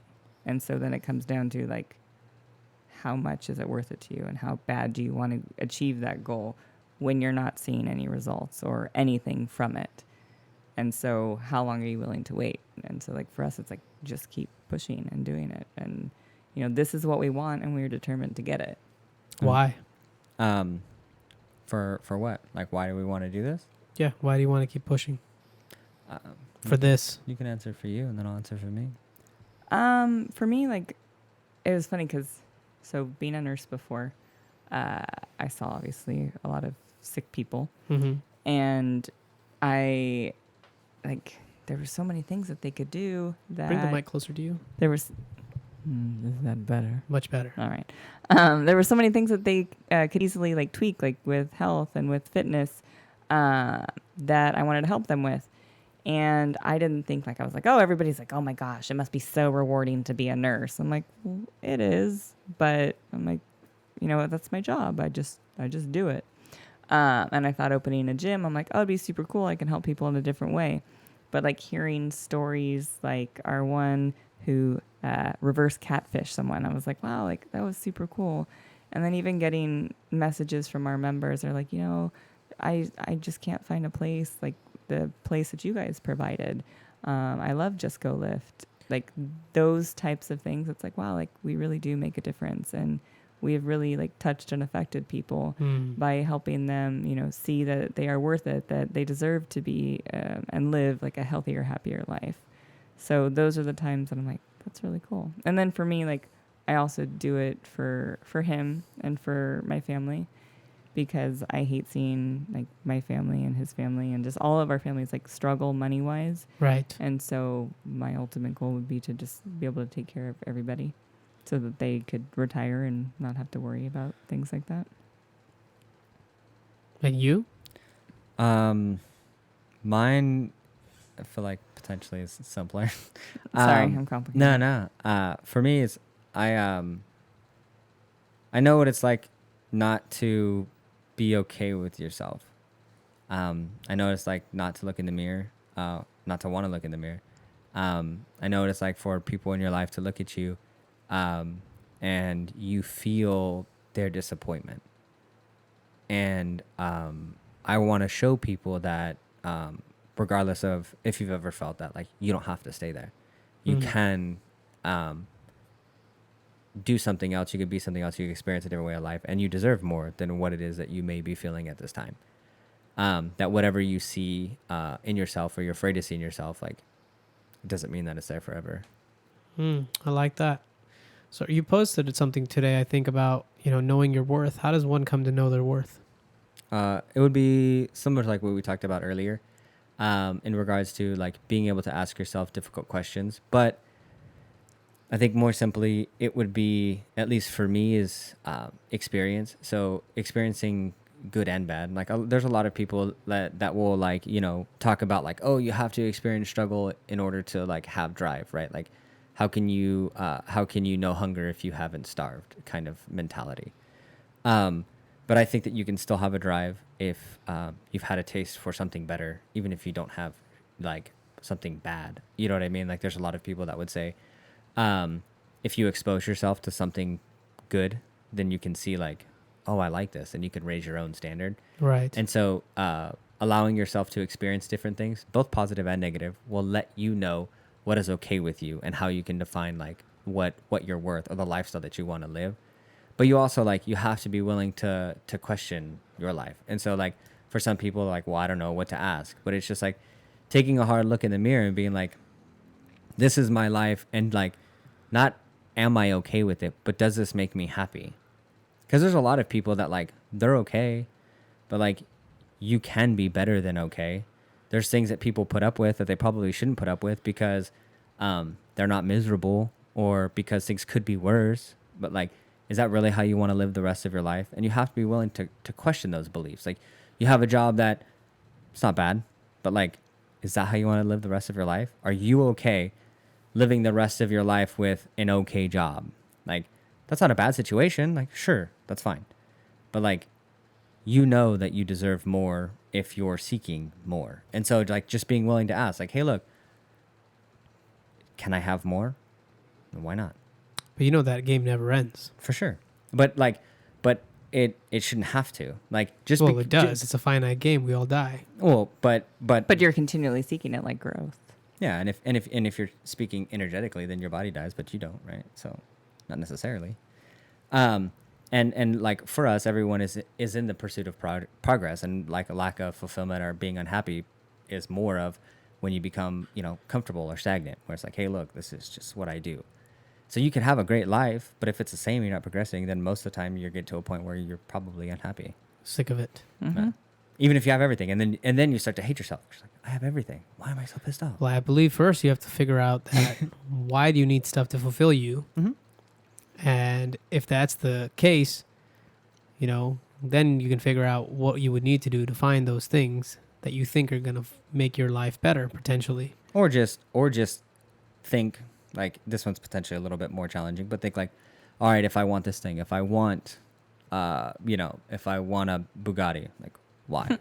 And so, not necessarily like, oh, like some intrinsic reason, but like, what is it going to make me, or how am I going to feel when I get it?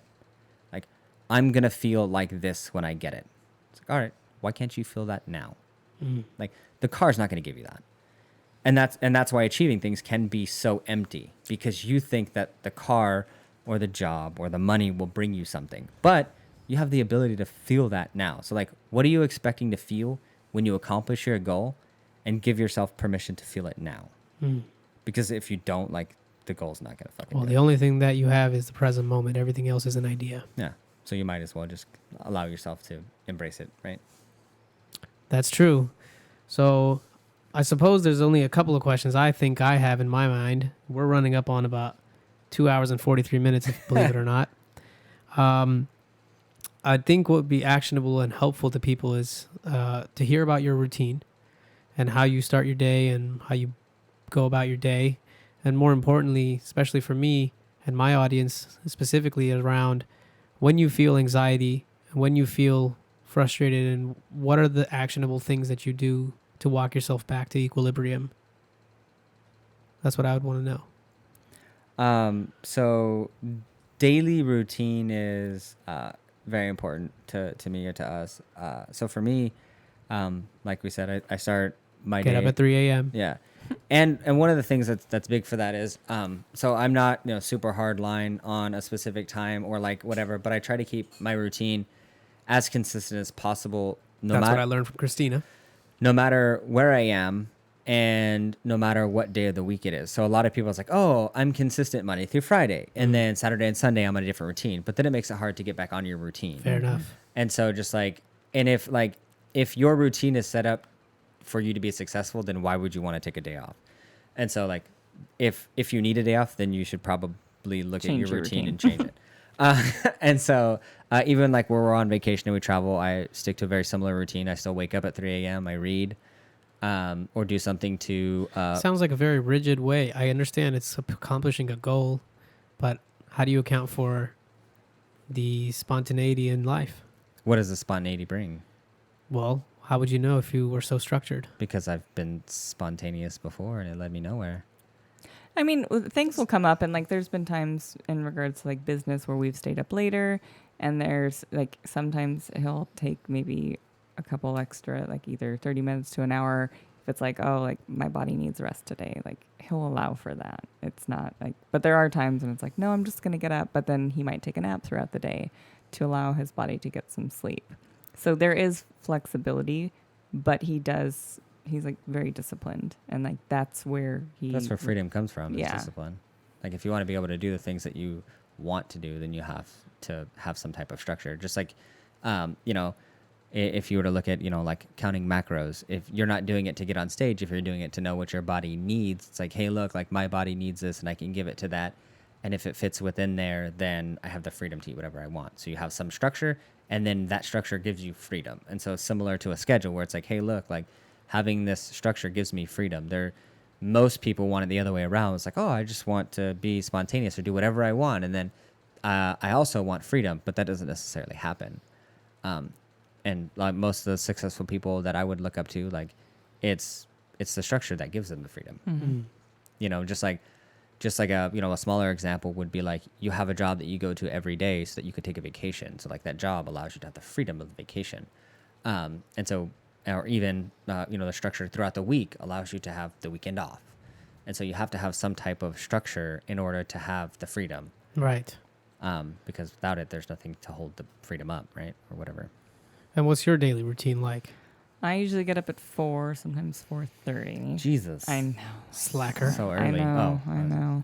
But because usually like I go to bed sometimes at the same time, sometimes a little bit later than him. And so for me, I like to at least get 8 hours of sleep is my goal. Very prescriptive. Yes, 8 hours. And so like if I end up going to bed at 8:30, I'm like, well, I'll just get up at 4:30 instead of 4. Because I like at the end of my day, I like to have my numbers calculated for the morning. So my numbers as in my macro numbers. So in the morning I wake up and then I already have what I'm going to like eat throughout the day. And then I prepare my meals.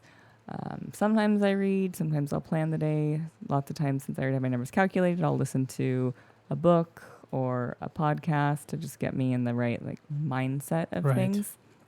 And then when I'm doing that, he's usually already at the gym working out. And so he'll come home and I'll be working usually, and then I'll be preparing to go to the gym. So he'll walk with me to the gym, and then he'll be preparing his meals. So we usually do like the things that grow us and make us better in the morning and take care of ourselves first. And then take care of business. And then afterwards we take care of business. Yeah. I like that. Mm-hmm. I think that's a very good routine. I've been trying to incorporate more of that in my life. I woke up today at 5:30 and went to the gym. There you Nice. go. So How'd it feel? We're very proud of you. Good. No caffeine, man. Nice. Making it happen. No Awesome. caffeine yet.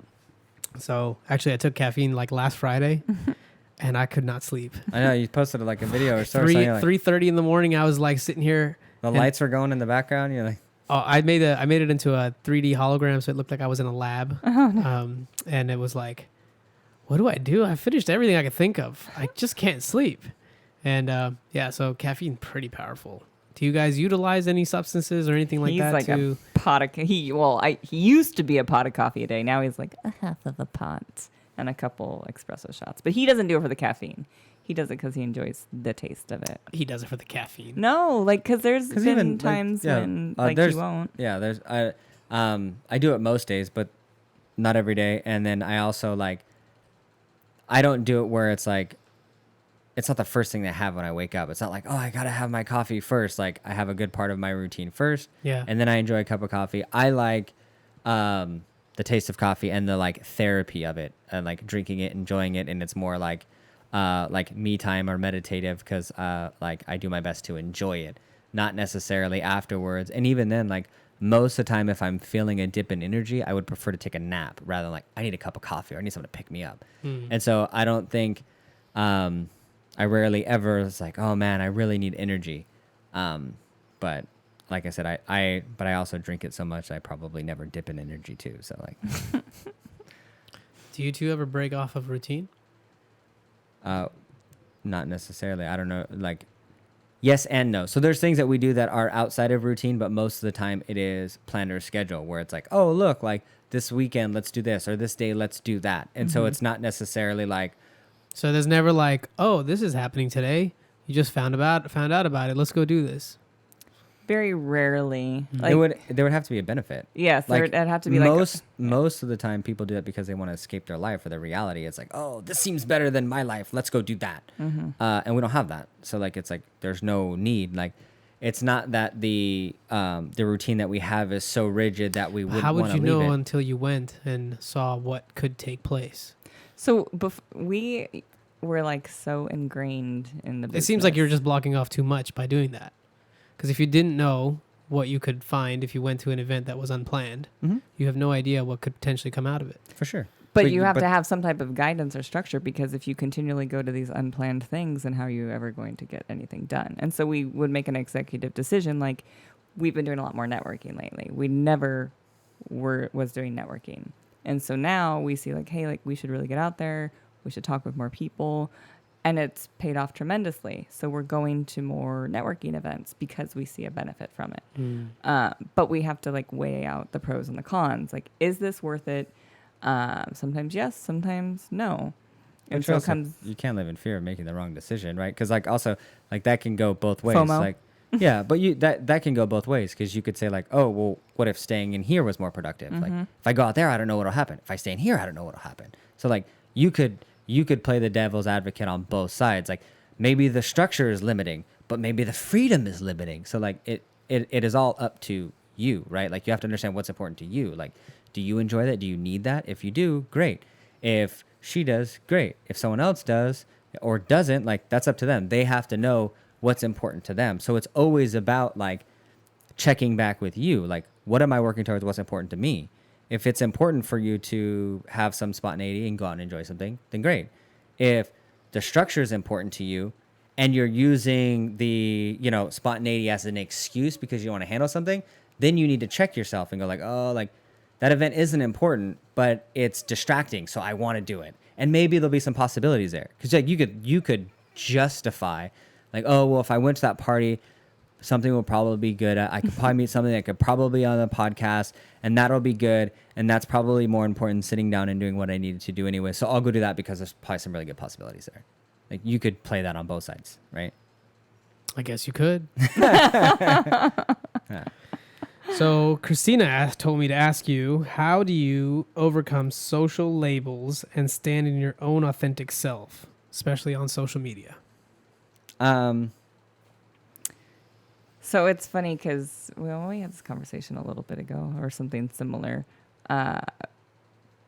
Before, in my previous marriage, I felt like I wasn't truly myself. Or there's always oh, well, when I hang out with these types of people, these are my party friends, these are my study friends, and you have you're a different type of person with all of these different people. But when you learn to I guess truly love yourself and know your worth or value what it is that you want, you should be able to feel comfortable around anybody. Like, you Right. shouldn't have to put on a front, because putting on that front, it's stressful. You know, like when you're in a relationship, you shouldn't have to play to a certain part, because if you're never truly expressing your feelings and showing like who you truly are, then it's not really you. And then you're just playing this part and you're not going to be successful. And so with us, we were just very upfront and open. And for me, I found like, well, this is me, and this is how you're going to accept me, whether you like it or not. And if you don't like who I am or don't resonate with me, then it's okay. Like, you can't please everybody, because I used to be the people pleaser. And now it's like, well, this is me. So how do you do that on social media? I honestly, for me, I just post like what I'm feeling or what I'm thinking. So if something sparks interest in me, then I just, So tell you're my not posting heart. just to post. No. And why not post something that you think will get a whole bunch of likes? Like my butt. I'm just kidding. Yeah, or like, pictures of yourself in a bikini. Because I don't need the social gratification of it. And it's funny. So like you say that, I used to be one of those people, and I would never post like, let me post my butt or whatever. But I used to take a lot more selfies, and I was more like, oh, look at what I'm doing. And then I realized, like, that's just bullshit. Like, what is the point? Like, you're not even like being in the moment and living in the moment. You're just posting to post. And like, what is the purpose of it? To get more likes? Like, why do you need more likes? To feel more significant? And so for me, it's like, well, just be who you are. And like, you're going to attract the people that you are like, which is kind of how you asked, like, how did you get those people in the gym?